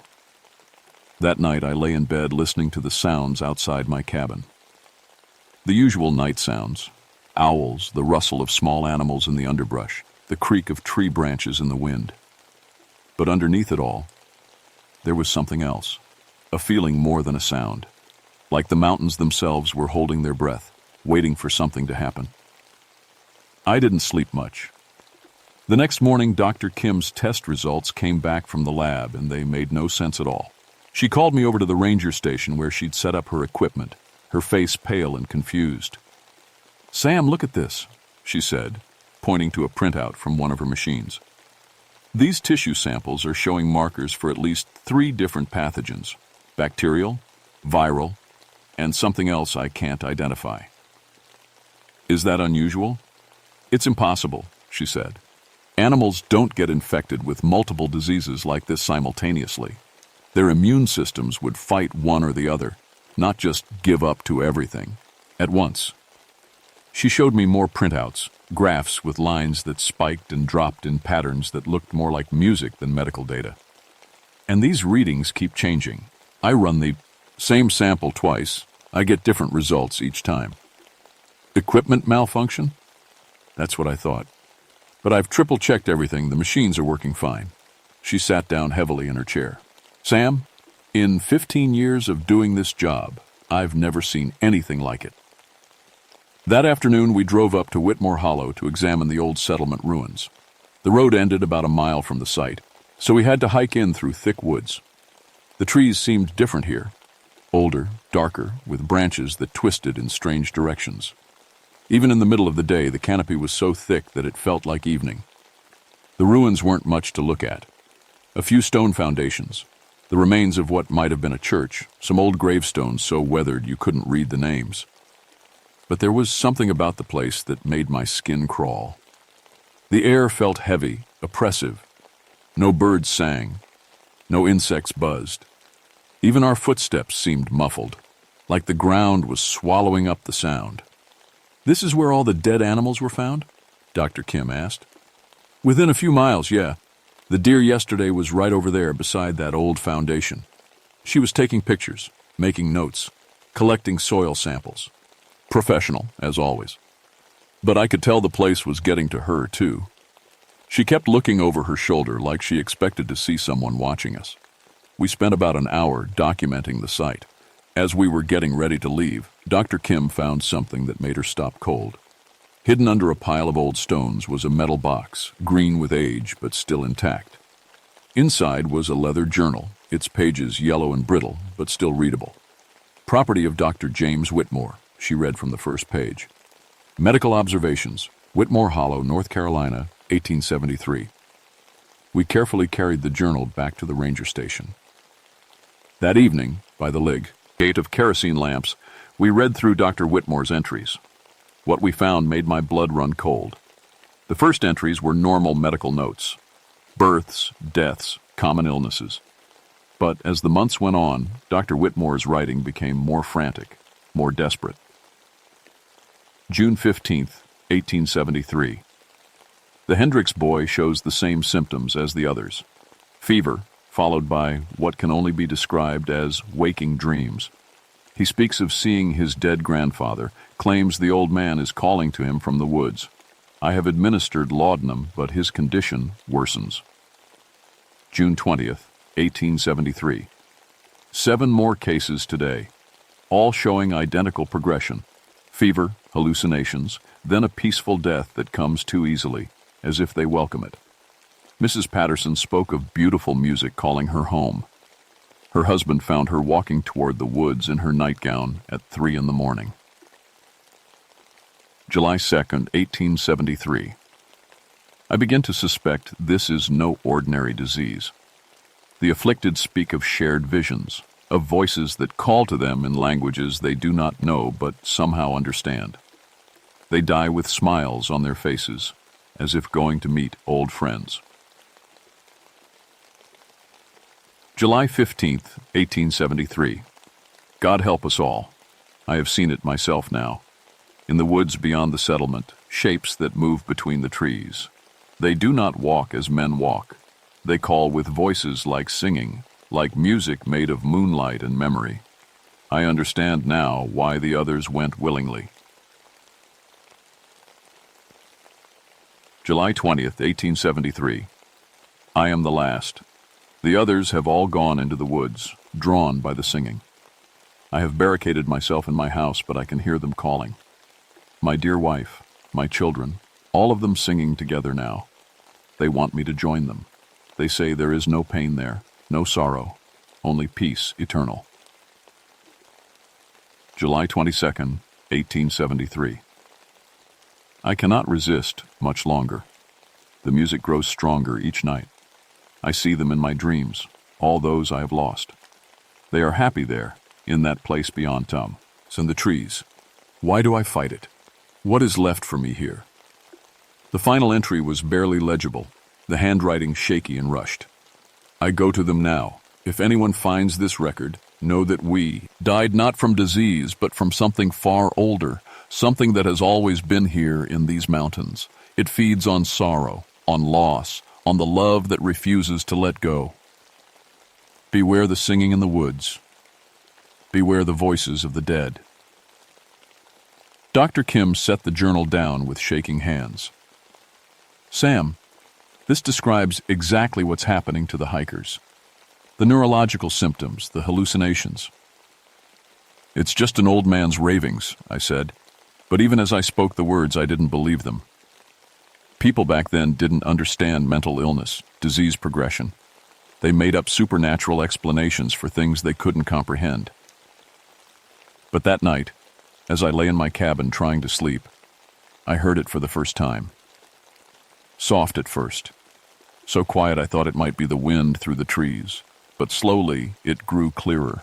Music floating through the forest, not quite singing, not quite instrumental, something that seemed to come from the mountains themselves. It was beautiful, hauntingly, heartbreakingly beautiful. And underneath the melody, I could swear I heard a voice I recognized, Margaret's voice, calling my name. I sat up in bed, my heart pounding. The music stopped. The next morning, I told myself it had been a dream. But when I met Dr. Kim at the ranger station, I could see in her eyes that she'd heard it too. We need to talk to the hikers who got sick, she said. Find out exactly what they experienced. We drove down to Asheville to the hospital. The first hiker, a man named Robert Chen, was conscious but barely responsive. He stared at the ceiling with a dreamy expression, occasionally mumbling words we couldn't understand. The second hiker, a woman named Patricia Mills, was more coherent. When we asked her about her experience on the mountain, her eyes filled with tears. "My brother," she whispered. "I saw my brother Danny. He died in Vietnam 2 years ago, but he was there in the woods, calling to me. He looked so happy, so peaceful. He wanted me to come with him." "Where did you see him?" Dr. Kim asked gently. "Near some old stone ruins. There was music, the most beautiful music I've ever heard. Danny was singing along with it. He said everyone was there, everyone we'd ever lost. He said they were waiting for us." Patricia grabbed Dr. Kim's hand. "You have to understand. It wasn't scary. It was wonderful. I wanted to go with him. If the other hikers hadn't found me and brought me down from the mountain, I would have followed him into the woods. I still want to." As we drove back up the mountain, Dr. Kim was quiet for a long time. Finally, she said, "Sam, what if Dr. Whitmore was right? What if this isn't a disease in any conventional sense?" "You're a scientist," I said, "yeah. You don't believe in ghosts and spirits. I believe in evidence, she replied. And the evidence says something is up there that we don't understand. Something that affects brain chemistry in ways that make people see and hear things. Something that's been doing it for over 100 years. That evening, we both heard the music again. This time, it was closer, clearer. And this time, we both heard voices we recognized. For me, it was Margaret, singing the lullaby she used to sing to Jenny when she was small. For Dr. Kim, it was someone she wouldn't tell me about, but I could see the tears in her eyes. We have to go up there, she said, to the ruins. We have to see what's really happening. That's exactly what everyone else did, I reminded her, and they all died. But even as I said it, I knew we were going to go. The music was calling to us, and despite everything we knew about the danger, it was getting harder and harder to resist. We went up to Whitmore Hollow the next morning, armed with every piece of scientific equipment Dr. Kim could carve. The EMF detectors, air quality monitors, recording devices, anything that might help us understand what we were dealing with. I brought my service revolver, though I wasn't sure what good it would do against something that had been killing people for over a century. The ruins felt different in daylight, still oppressive, still unnaturally quiet. But there was something else now. An expectancy, like the air itself was waiting for something to happen. Dr. Kim set up her equipment while I explored the remains of the settlement. Most of the buildings had been nothing more than log cabins, long since rotted away. But the stone foundations remained, marking out the shape of what had once been a thriving community. According to the old records, nearly 200 people had lived here in 1873. By the end of that summer, they were all dead or gone. In what had been the center of town, I found the remains of a well. The stone rim was still intact, though the opening had been covered with a rusted metal grate. When I peered down into the darkness, I could see water maybe 20 feet down, but there was something else floating on the surface, pale shapes that might have been bones. "Sam!" Dr. Kim called from across the clearing. "You need to see this." She was crouched beside her EMF detector, frowning at the readings. "This doesn't make sense. I'm getting massive electromagnetic disturbances, but they're not constant. They pulse, like a heartbeat." As she spoke, the needle on her device jumped wildly, then settled back to normal. A few seconds later, it happened again. The pattern was regular, rhythmic, like something breathing. "Could be underground minerals," I suggested. "Iron deposits, maybe." "Maybe," she said, but she didn't sound convinced. "Sam, I want to stay here tonight. Set up monitoring equipment. Record whatever happens after dark." "That's not a good idea. Everyone who spent the night up here has either died or disappeared. Then we'll be the first to survive it. Look, whatever this is, it's not going to stop. More animals will die. More hikers weak. You'll get sick. We need to understand it if we're going to fight it." I wanted to argue, but I could see the determination in her eyes. And if I was honest, I wanted answers too. The music I'd been hearing, Margaret's voice calling to me. I needed to know if it was real or if I was losing my mind. We spent the afternoon setting up camp in one of the more intact stone foundations.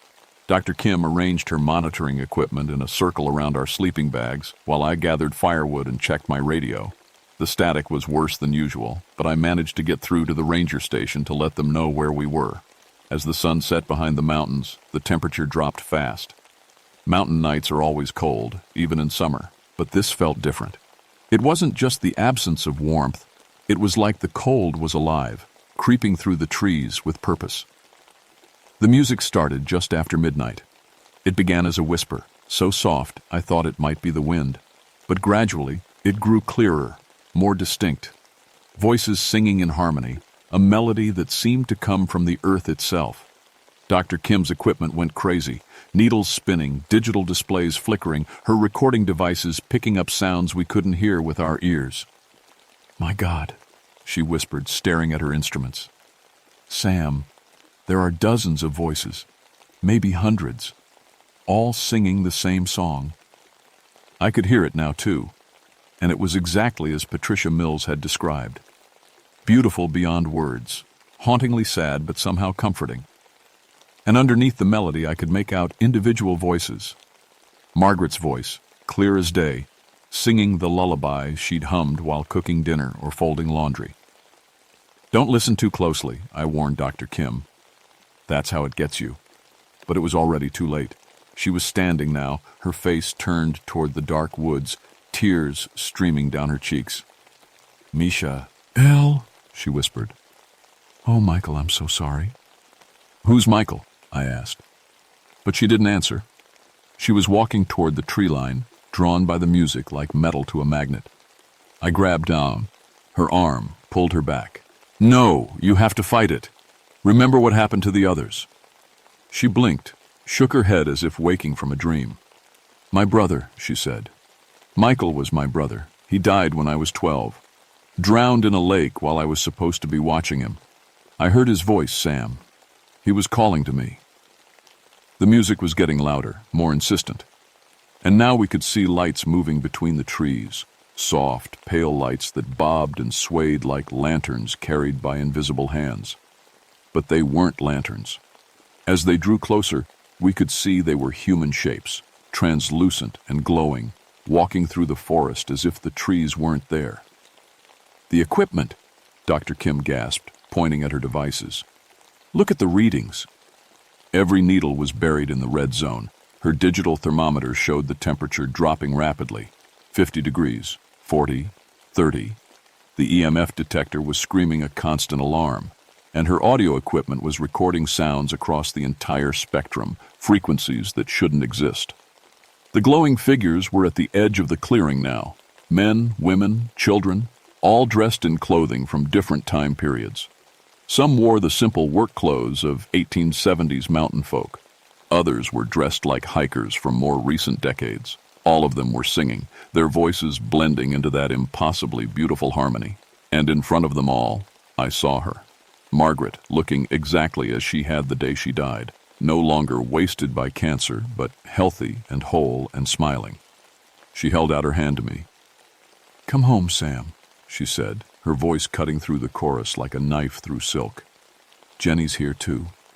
We're all here, waiting for you." Behind her I could see other faces I recognized.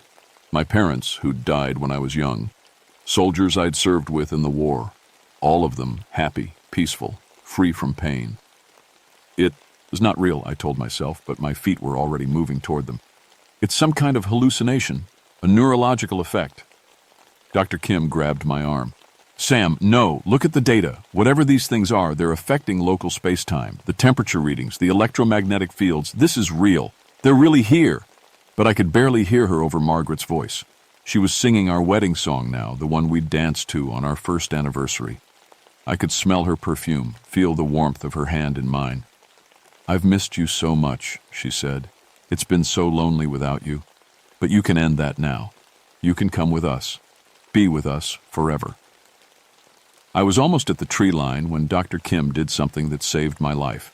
She fired her flare gun straight up into the air, the sudden red light cutting through the darkness like a scream. The figures vanished instantly. The music stopped. The forest fell silent except for the sound of my own ragged breathing. "What the hell did you do that for?" I shouted, anger and loss tearing through me like physical pain. "Because they were killing you," she said. "Look at your hands." I looked down. My fingertips were blue with cold, and there were frost crystals forming on my jacket. If I'd taken another step toward those figures, I would have frozen to death. "They're not just spirits," Dr. Kim said, her voice shaking. "They're something else, something that feeds on life force, on the warmth of living things. They lure people in with visions of dead loved ones, then drain them dry." We spent the rest of the night huddled by our fire, too terrified to sleep. Dr. Kim's equipment continued to register anomalous readings until dawn, when everything suddenly returned to normal. As the sun rose, she packed up her gear with shaking hands. "We have to warn people," she said. "Close off this area, keep people away." But even as she spoke, I could see the doubt in her eyes. Who would believe us? How do you explain something like this to people who live in a world of science and reason? As we hiked back, Toward the ranger station, neither of us spoke about what we'd seen, but I knew we were both thinking the same thing. The entities, whatever they were, had shown us exactly what we wanted most. For me, it was Margaret and the family I'd lost. For Dr. Kim, it was the brother she'd failed to save. And despite everything we'd learned about the danger, despite knowing it would kill us, we both wanted to go back. The hunger in those mountains was older and stronger than human reason, and it was far from finished with us. 3 days later, Dr. Kim was missing.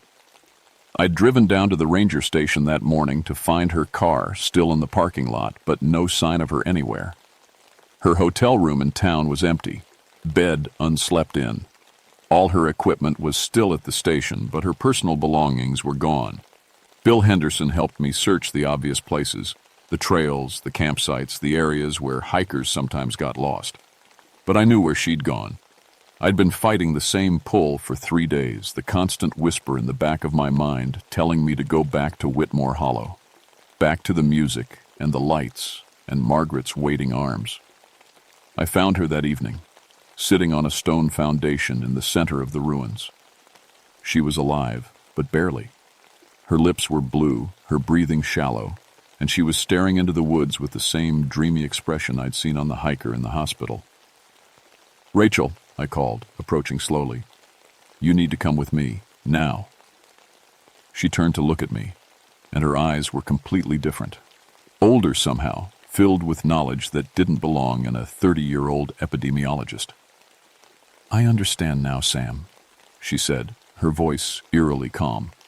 "I've been talking to them, to all of them. Dr. Whitmore, the hikers, everyone who's ever come here. They're not dead, not really. They're part of something bigger now. Your hypothesis." "Ermic," I said, pulling off my jacket to wrap around her shoulders. "We need to get you warm, get you to a hospital." But she pushed the jacket away. "Listen to me. This isn't a disease, isn't some kind of natural phenomenon. It's a consciousness. An ancient intelligence that's been here since before humans walked these mountains. It feeds on life force, yes, but not in the way we thought." Her words were coming faster now, urgent. "It doesn't kill people, Sam. It preserves them, takes their life energy and incorporates it into itself. Everyone who's ever died here is still alive, still conscious, but part of this greater entity. They're trying to tell us something." "They're trying to kill us," I said, "just like they killed everyone else." "No!" She grabbed my arm with surprising strength. "They're trying to warn us. The entity is growing stronger, hungrier. It's been feeding on the occasional hiker, the lost traveler, for decades. But that's not enough anymore. It wants to spread beyond these mountains, to find new feeding grounds." As if summoned by her words, the music began again. But this time it was different, darker, more urgent. The temperature around us dropped 20 degrees in seconds, and I could see our breath misting in the suddenly frigid air. The glowing figures emerged from the woods, more of them than I'd ever seen before. Hundreds of translucent forms, all moving toward the center of the ruins where we sat. And leading them was Margaret. But she looked different now, sad, desperate, like she was trying to communicate something important. "Sam," her voice echoed in my head, "you have to listen. We don't have much time." Dr. Kim stood up, and I realized with horror that she was starting to become translucent too. The entity was taking her, absorbing her life force slowly so she could serve as a translator between the living and the dead. "The entity, I made a mistake," she said, her voice growing fainter. When it took Dr. Whitmore, it absorbed not just his life force, but his medical knowledge. When it took the other victims, it gained their memories, their experiences. Now it knows about the outside world. It knows how many people live in the cities below, how much life force is available there.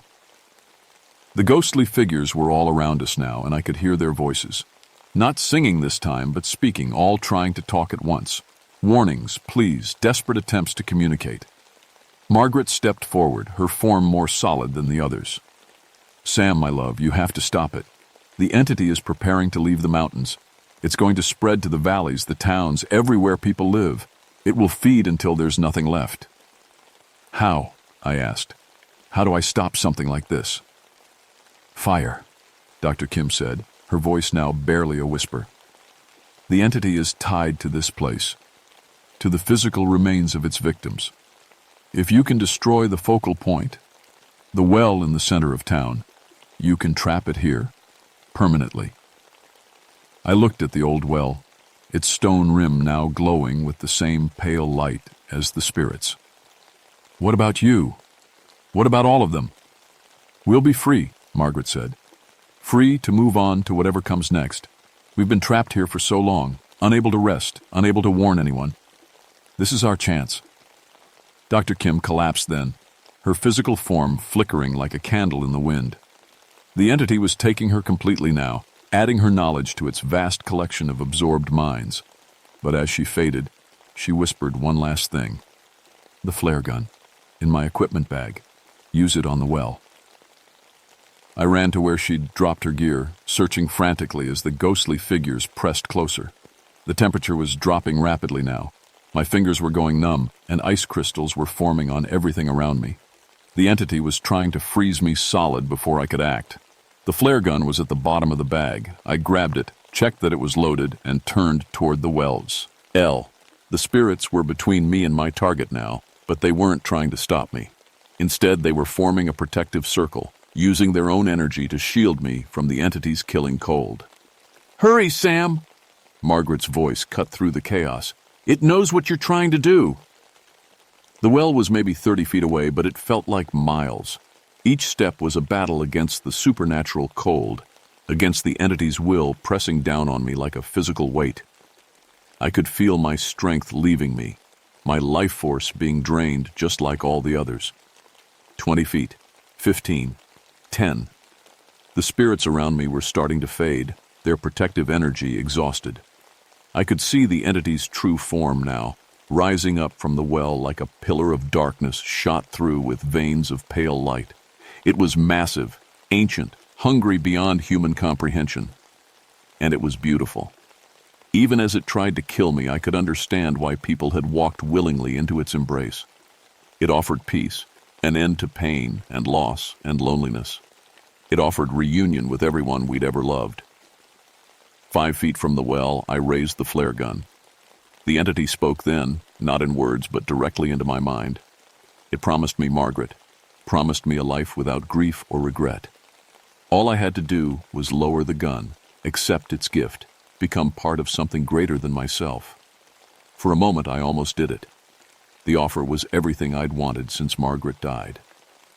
But then I heard another voice, Jenny, my daughter, calling to me from somewhere far away. She was still alive, still needed her father.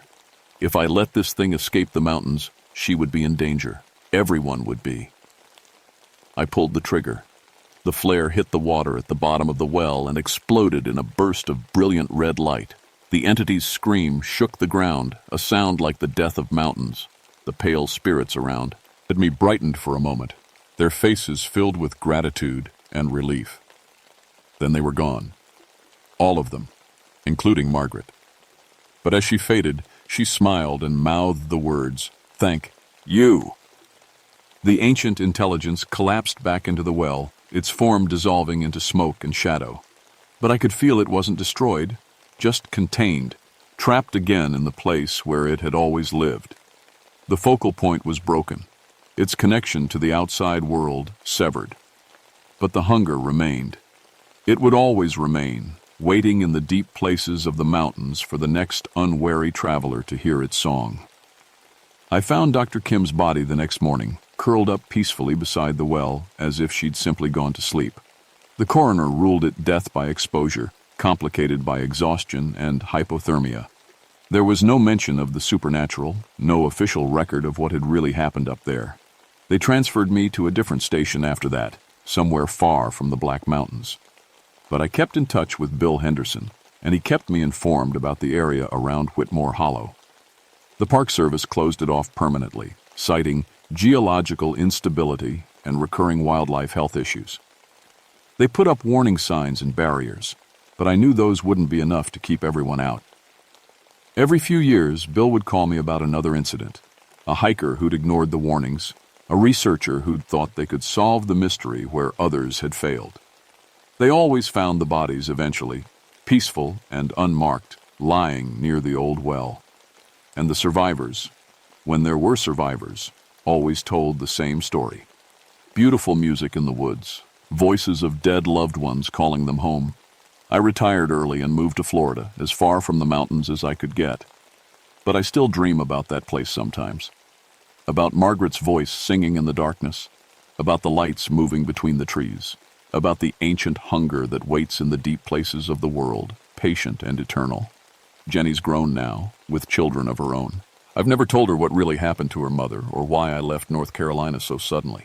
Some knowledge is too dangerous to pass on. But I watch the news and sometimes I see stories that make my blood run cold. Missing hikers in remote areas, unexplained deaths in wilderness regions, reports of strange music heard in the woods at night.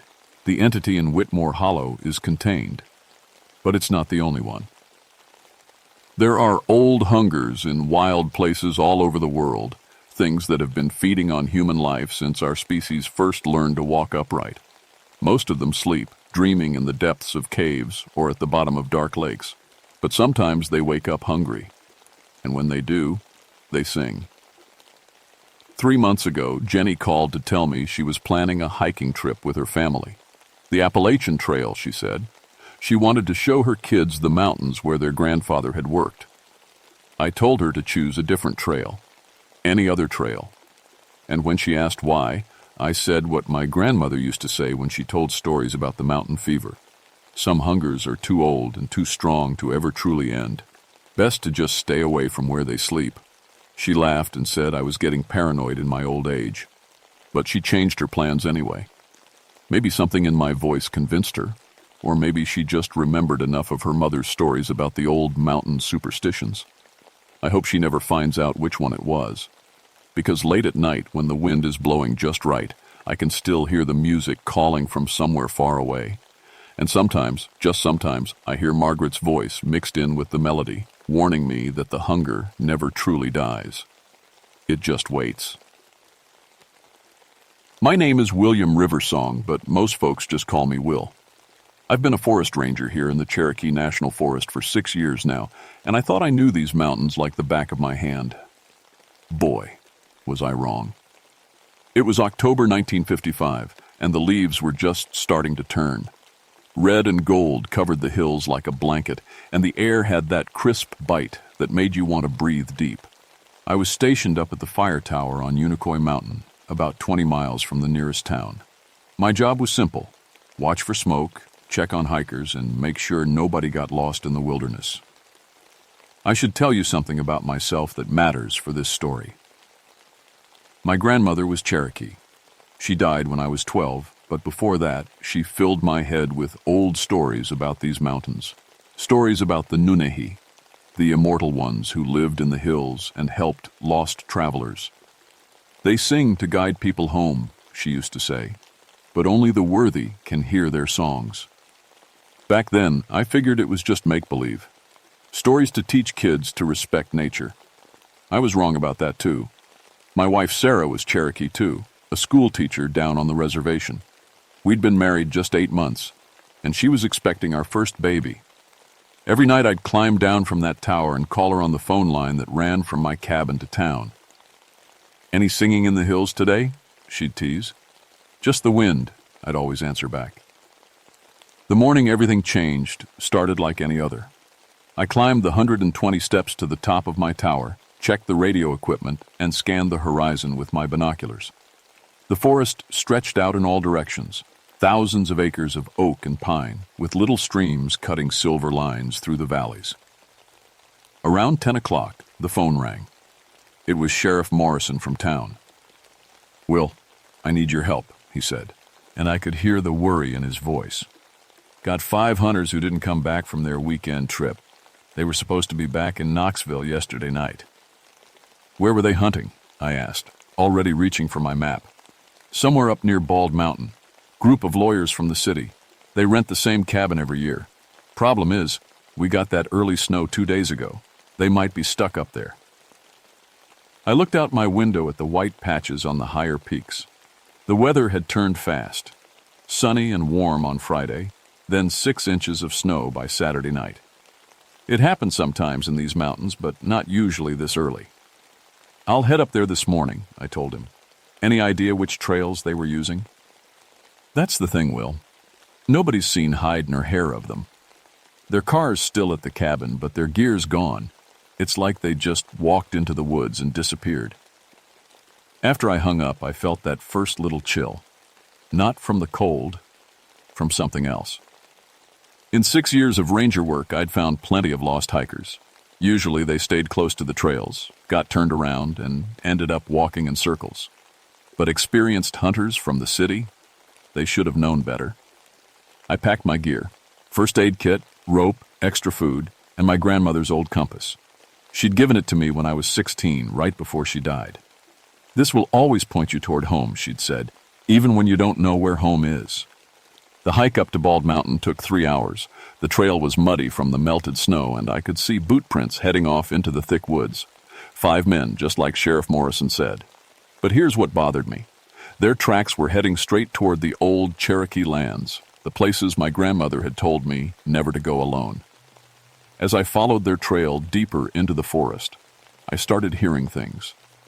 No, AT voices exactly, but something like singing, soft and far away, like it was coming from the hills themselves. I stopped and listened, but every time I tried to focus on it, it faded away. The trees were different here too, thicker, older, with bark that looked almost black. And there were flowers blooming, bright blue and white ones that shouldn't have been growing in October. My grandmother had told me about flowers like these. "They only bloom where the Nunnehi walk," she'd said. But I shook off those old thoughts. I had a job to do. 5 men were missing, and their families were probably worried sick. Whatever I was hearing, whatever I was seeing, it could wait. I had to find those hunters before dark. The singing got louder as I walked deeper into the woods, and that's when I knew this wasn't going to be like any other rescue I'd ever done. The hunters' tracks led me off every trail I knew. After 4 hours of walking, I was in parts of the forest I'd never seen before, even after 6 years of working these mountains. The trees grew so thick overhead that even at midday it felt like evening down on the forest floor. I stopped to rest by a little creek and check my map. According to the compass, I was heading northeast, but my map showed nothing but empty green space in this direction. No trails, no campsites, no landmarks at all, just wilderness. That's when I met Matthew Bearclaw. I was kneeling by the water, filling my canteen, when I heard someone walking through the leaves behind me. I turned around and saw a Cherokee man about my age, dressed in hunting clothes and carrying an old rifle. "You're following the city hunters," he said. It wasn't a question. "Yes, sir. I'm Will Riversong, forest ranger." I stood up and offered my hand. "Sheriff Morrison asked me to help find them." Matthew looked at me for a long moment, then shook my hand.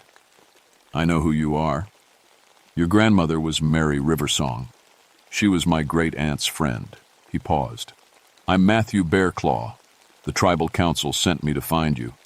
"Find me? Why?" "Because those hunters walked into places they shouldn't have gone, and because you're going to follow them." He looked serious, worried even. "The elders want you to come back. They say the hills are singing again." There it was, that word again. Singing, just like my grandmother used to say. "I can hear it too," I admitted. "But I have to find those men." Matthew nodded slowly. "I know. That's why I'm here to help you. But Will, you need to understand something. Your grandmother never told you the whole truth about the Nunnehi. She was trying to protect you." We started walking again, following the boot prints. Matthew moved through the forest like he'd been born there, never making a sound, never leaving a mark. I tried to match his quiet steps, but compared to him, I sounded like a bear crashing through the woods. "What did she not tell me?" I asked. "The Nunnehi aren't just helpers. They're guardians. They protect places and people and times. Sometimes, when the world gets too dangerous for the Cherokee way of life, they create safe places, hidden places. As he talked, I noticed the forest was getting stranger.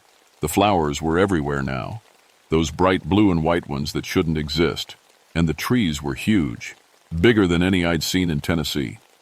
Some of them had to be hundreds of years old. "Matthew," I said, stopping in my tracks, "look at these boot prints." He knelt down beside me. The hunter's tracks were still clear in the soft dirt, but now there were other prints mixed in with them, barefoot prints, and they looked old, not like they'd been made recently, but like they'd been there for years. "Cherokee," Matthew said quietly, "but not from our time." The singing was getting louder now. I could make out different voices, men and women, singing in Cherokee. It was beautiful and sad at the same time, like a song for people who were lost and couldn't find their way home. We followed the mixed tracks for another hour. The forest kept changing around us. The air felt warmer, and the light filtering through the trees had a golden quality, like late summer instead of October. Some of the trees had marks carved into them, Cherokee symbols that looked fresh, even though they were cut into bark that had to be centuries old. Then we found the first piece of modern gear. It was a hunting knife, dropped right in the middle of the trail. A good knife, expensive, with J. Morrison carved into the handle. One of our missing hunters. But next to it, half buried in the leaves, was something else. A Cherokee arrowhead made from flint and still sharp as the day it was made. "This is wrong," Matthew said, picking up both items. "These things shouldn't be in the same place." "What do you mean?" "I mean that arrowhead is old. Really old. My grandfather might have made one like it, but this," he held it up to the light, "this was made before the white man came.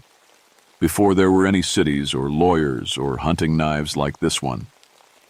As he spoke, the singing stopped. The forest went completely quiet. No birds, no wind, no insects, nothing. It was the kind of silence that makes your ears ring and your heart beat too fast. Then we heard voices. Real voices, speaking in Cherokee, coming from somewhere ahead of us through the trees. Matthew grabbed my arm. "Those are the missing hunters," he whispered, "but they're not alone." We crept forward, moving from tree to tree. Through the thick branches, I could see a clearing ahead. Smoke was rising from what looked like a campfire, and I could hear people talking and laughing. But when we got close enough to see into the clearing, what we found made no sense at all. There were our 5 missing hunters sitting around a fire. They looked happy and relaxed, not lost or scared. They were eating what looked like venison and talking with a group of Cherokee men and women. The Cherokee people were dressed like they'd stepped out of a history book. Leather clothes, traditional jewelry, low tits, nung braids. And the strangest part? The clearing we were looking at shouldn't have existed. According to my map, we were standing in the middle of thick forest. But here was an open space with a village, real Cherokee houses made of wood and bark, gardens full of corn and beans, everything my grandmother had described from the old days. "Matthew," I whispered, "what is this place?" He was staring at the scene like he'd seen a ghost. "I think," he said slowly, "we just found where the Nunahai live, and I think those hunters aren't lost anymore. I think they're home." That's when one of the Cherokee women by the fire looked up and stared right at us. She smiled and said something in Cherokee to the others. Then she stood up and walked toward our hiding spot. "She's coming over here," I said. "I know," Matthew replied. "And Will, I don't think we can run from this. I don't think we're supposed to." The woman stopped about 10 feet away from us. She was young, maybe 25, with kind eyes and traditional Cherokee tattoos on her arms. When she spoke, it was in perfect English. "William Riversong," she said, "son of Mary's daughter. We've been waiting for you to find us." The Cherokee woman's name was Rose Walking Bear, and she led us into the clearing like we were expected guests. As we got closer to the village, I could see it was much bigger than I'd first thought. Houses and gardens stretched back into the trees, with paths connecting everything together. Smoke rose from several fires, and I could smell bread baking and meat cooking. The 5 missing hunters looked up as we approached. They were sitting with Cherokee men around the main fire, and they all looked different, calmer, like they'd been here for months instead of days. "Will!" called out one of them. James Morrison, the sheriff's brother. Thank God you found us, but you're not going to believe where we are. Where exactly are we? I asked, though I was starting to suspect the answer wouldn't make much sense. We're home, said another hunter, a man I didn't recognize. We're finally home. Rose Walking Bear sat down on a log near the fire and gestured for Matthew and me to join her. This is hard to explain to outsiders, she said. But you're not really outsiders, are you? You both have Cherokee blood. You both grew up hearing the old stories. Matthew spoke first. Are you Nunahai? We are, Rose said simply. The immortal ones. The people who live between the worlds. She looked at me. Your grandmother knew about us. She helped protect this place when she was young. My grandmother? But she never said. She couldn't. That was part of her promise. But she taught you the old ways, didn't she? Taught you to listen to the forest, to respect the spirits in the mountains. She was right. Grandmother had taught me those things, but I'd thought they were just traditions. Ways to be a good Cherokee person, not this. What is this place? I asked. A refuge, Rose explained. When the soldiers came to drive our people from their homes, when they burned our villages and forced us west on the trail of death, some of us didn't go. The Nunahai helped us create this place, a valley that exists in many times at once. Here, the Cherokee way of life is safe. Here, it can never be destroyed. I looked around the village again. Everything looked so real, so normal. Children were playing games. Women were working on pottery. Men were repairing tools. It was like stepping back 200 years. But these hunters, I said, pointing to the 5 men. They're from 1955. They don't belong here. Don't we? Asked James Morrison. He stood up and walked over to us. Will, I've been here 3 days, and it's the best 3 days of my life. No deadlines, no traffic, no clients yelling at me. Just good food, good company, and work that matters. The other hunters nodded agreement. They all looked healthier somehow, like the stress had melted right off them. We tried to leave the first day, said another man, but every trail we took led us back here. Rose explained that the valley chooses who can come and go. And we don't want to leave anymore, James added. This is what life is supposed to be like. Rose looked at me seriously. The valley called them here, Will, just like it called you. These men were lost in their own lives, working jobs that gave them no joy, living in a world that had forgotten how to be peaceful. The valley showed them another way. I felt a chill that had nothing to do with the October air. Are you saying they can't leave? That they're trapped here? Not trapped, Rose said. Invited. There's a difference. Anyone can leave if they truly want to, but the valley only opens its doors when people are ready to find something better.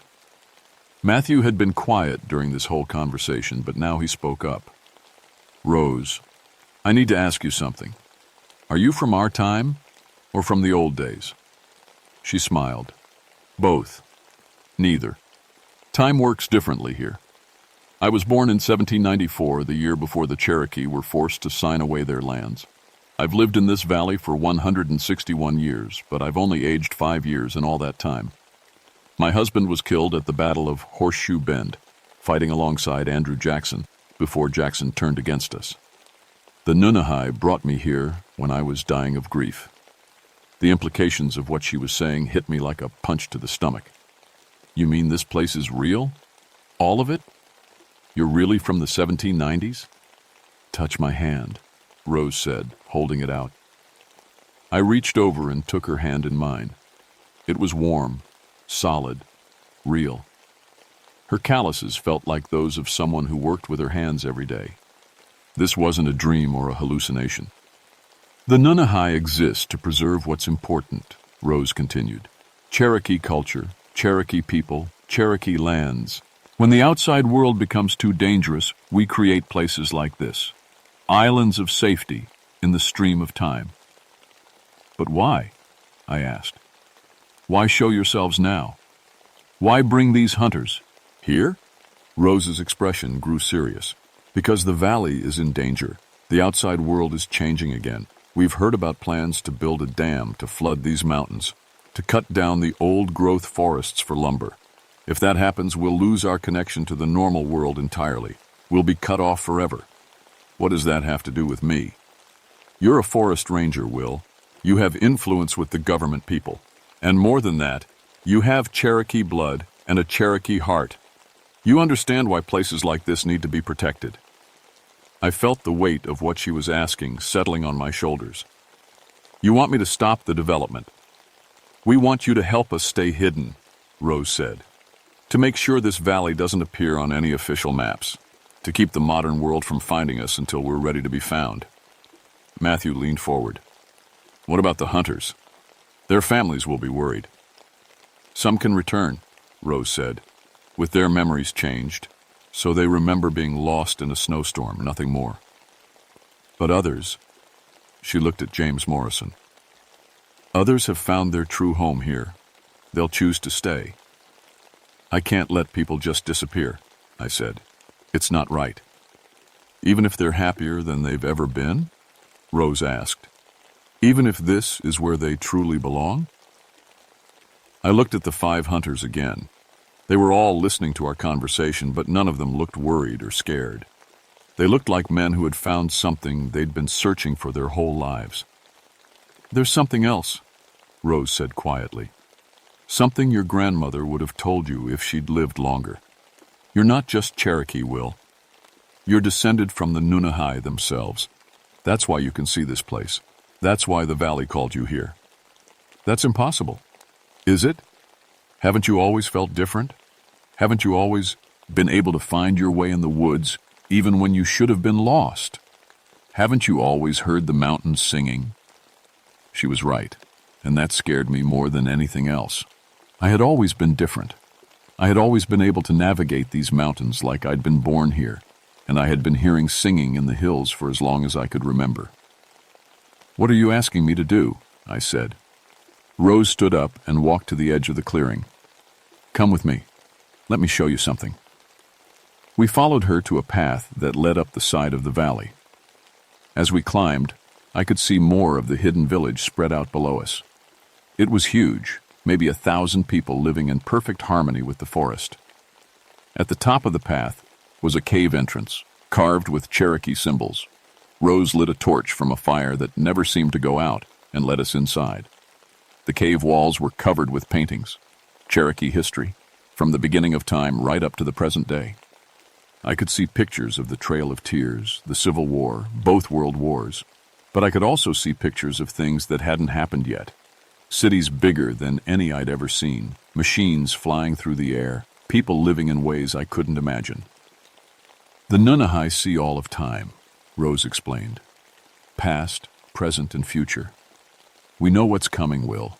The world is going to change in ways that will make the Cherokee removals look small. In 50 years, there won't be any wild places left unless someone protects them. And you think I can help? I think you're the bridge between our world and theirs. You can live in both places, speak both languages. You can make sure this valley survives. At the back of the cave, the paintings showed something that made my blood run cold.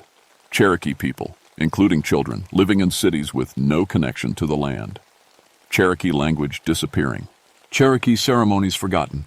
Everything my grandmother had taught me, gone. This is what happens if we fail, Rose said. If places like this valley are destroyed, the Cherokee people lose their souls. They survive, but they become something else entirely. I stared at the paintings for a long time. Then I asked the question I was afraid to hear answered. What do you need me to do? Rose led us back down to the village as the sun was setting. But here in the valley, the sunset looked different. Longer, more golden, like time itself was moving slower.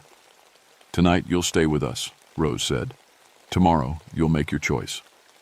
What choice? Whether to help us protect this place, or to try to take all the hunters back to your world and pretend none of this ever happened. They gave Matthew and me a house to share for the night. It was built in the old Cherokee style with a central fire and sleeping furs arranged around the walls. The smoke went up through a hole in the roof, and I could see stars through the opening.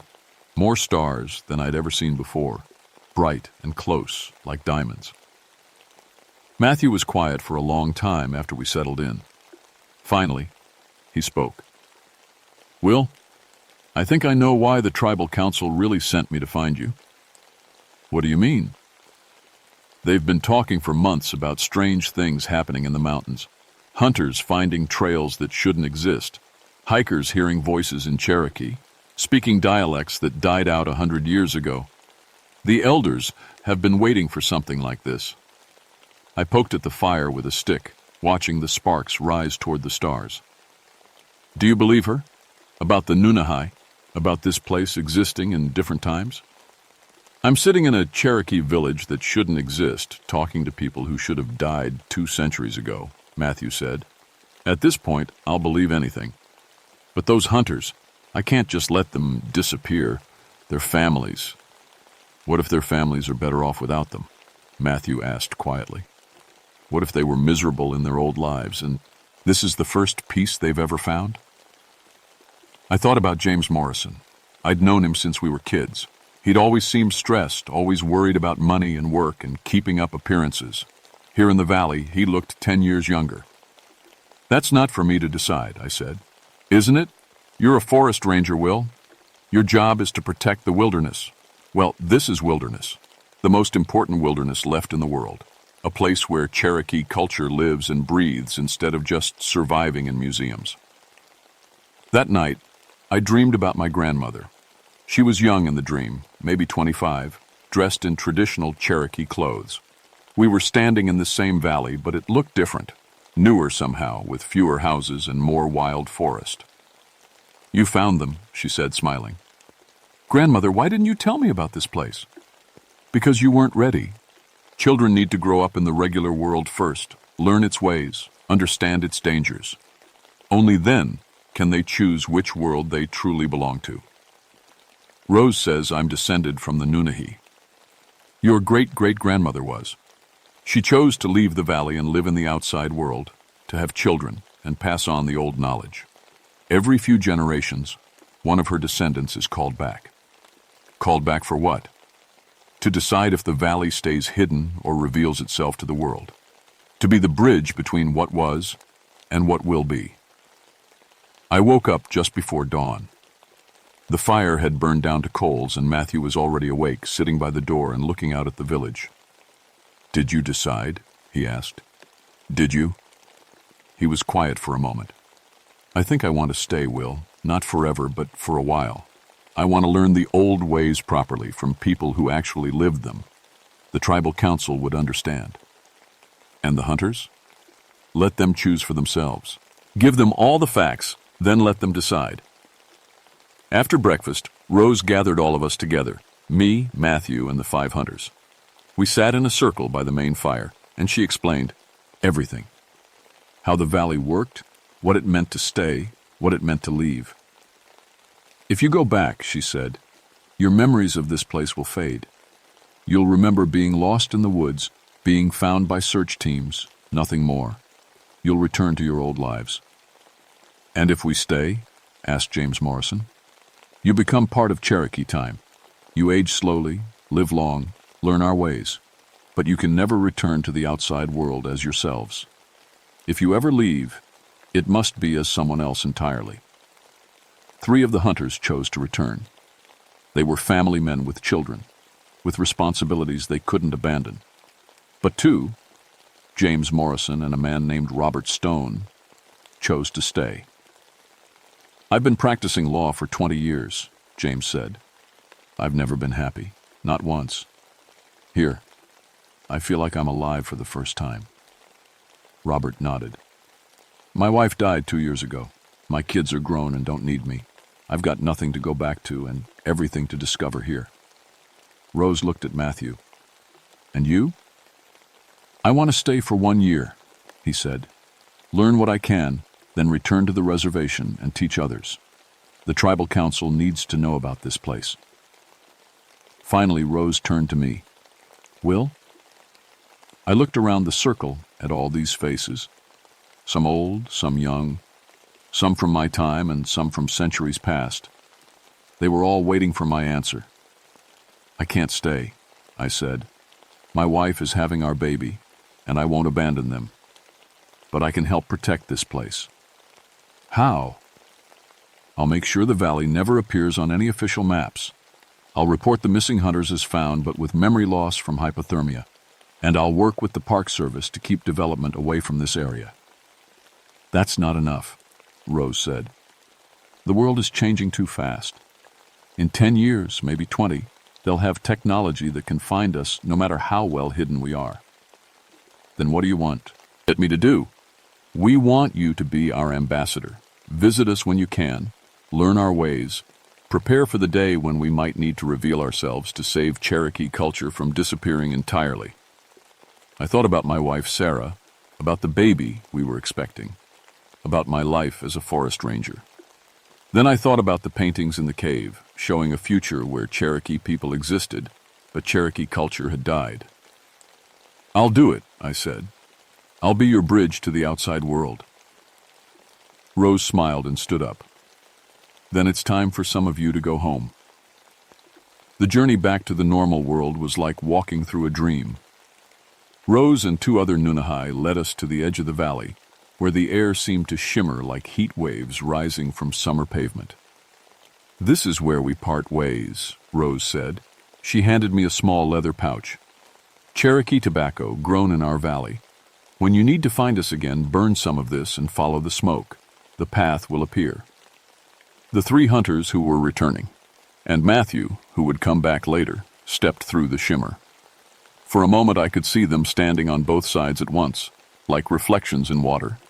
Then they were through, back in the regular forest. I looked back at the valley one more time. James Morrison and Robert Stone were standing with Rose, already dressed in Cherokee clothes, already looking like they belonged. They waved goodbye, but their faces were peaceful, like men who had finally found their place in the world. I stepped through the shimmer. On the other side, it was just regular forest again. October 1955, with yellow leaves and the smell of wood smoke. The 3 returning hunters looked confused, like they were waking up from a long sleep. "Where are we?" asked one of them. "What happened?" "You got lost in the snowstorm," I said, following the story Rose had given me. "You've been wandering for 3 days. I found you this morning." Matthew caught my eye and nodded. He understood. In the regular world, he'd been with the search party that found them. The valley had adjusted reality to make everything fit. The hike back to civilization took 6 hours. By the time we reached the road, the hunters truly didn't remember anything except being cold and lost. They thanked me for finding them and drove back to Knoxville, happy to be alive, but with no idea how close they'd come to a completely different life. I called Sheriff Morrison from town. "Found your missing hunters," I told him. "All safe. 3 of them are headed home now." 3? There were 5. The other 2 decided to stay in the mountains for a few more days. Hunting's good this year. It wasn't exactly a lie. That night I called Sarah from my cabin. "Hey, honey, how are you feeling?" "Good. Tired, but good. The baby's been kicking all day." She paused. "How was your search and rescue?" "Successful. Found everyone safe and sound." "I'm glad. You sound different, though. Like something changed." She was right. Everything had changed. I was still Will Riversong, forest ranger. But now I was also something else. A keeper of secrets, a guardian of hidden places, a bridge between the world that was and the world that could be. Over the next few months, I kept my promise. I made sure the valley's location stayed off all official maps. When surveyors came to scout for a new logging road, I guided them around that area entirely. When government officials talked about expanding tourism in the national forest, I steered the conversation toward other locations. And sometimes, late at night when I was alone in my fire tower, I could hear singing in the hills. Cherokee voices carrying on traditions that would have been lost forever if not for the hidden valley. My grandmother's voice was among them, I was sure of it. Sarah had our baby in December, a daughter we named Mary, after my grandmother. When she was old enough to understand, I would tell her the old stories. Not all of two. Not yet. But enough to keep the door open, in case the valley ever called to her the way it had called to me. Because I knew now that some places exist outside of normal time, preserving what must never be lost. And sometimes, if you're lucky enough and Cherokee enough and brave enough to listen, you can hear them singing in the hills. The tobacco pouch Rose gave me sits in my desk drawer, waiting for the day I'll need to find the valley again. I hope that day never comes. It would mean Cherokee culture is in danger of disappearing forever. But if it does come, I'll be ready. The hills are still singing after all, and I'm finally old enough to understand their song.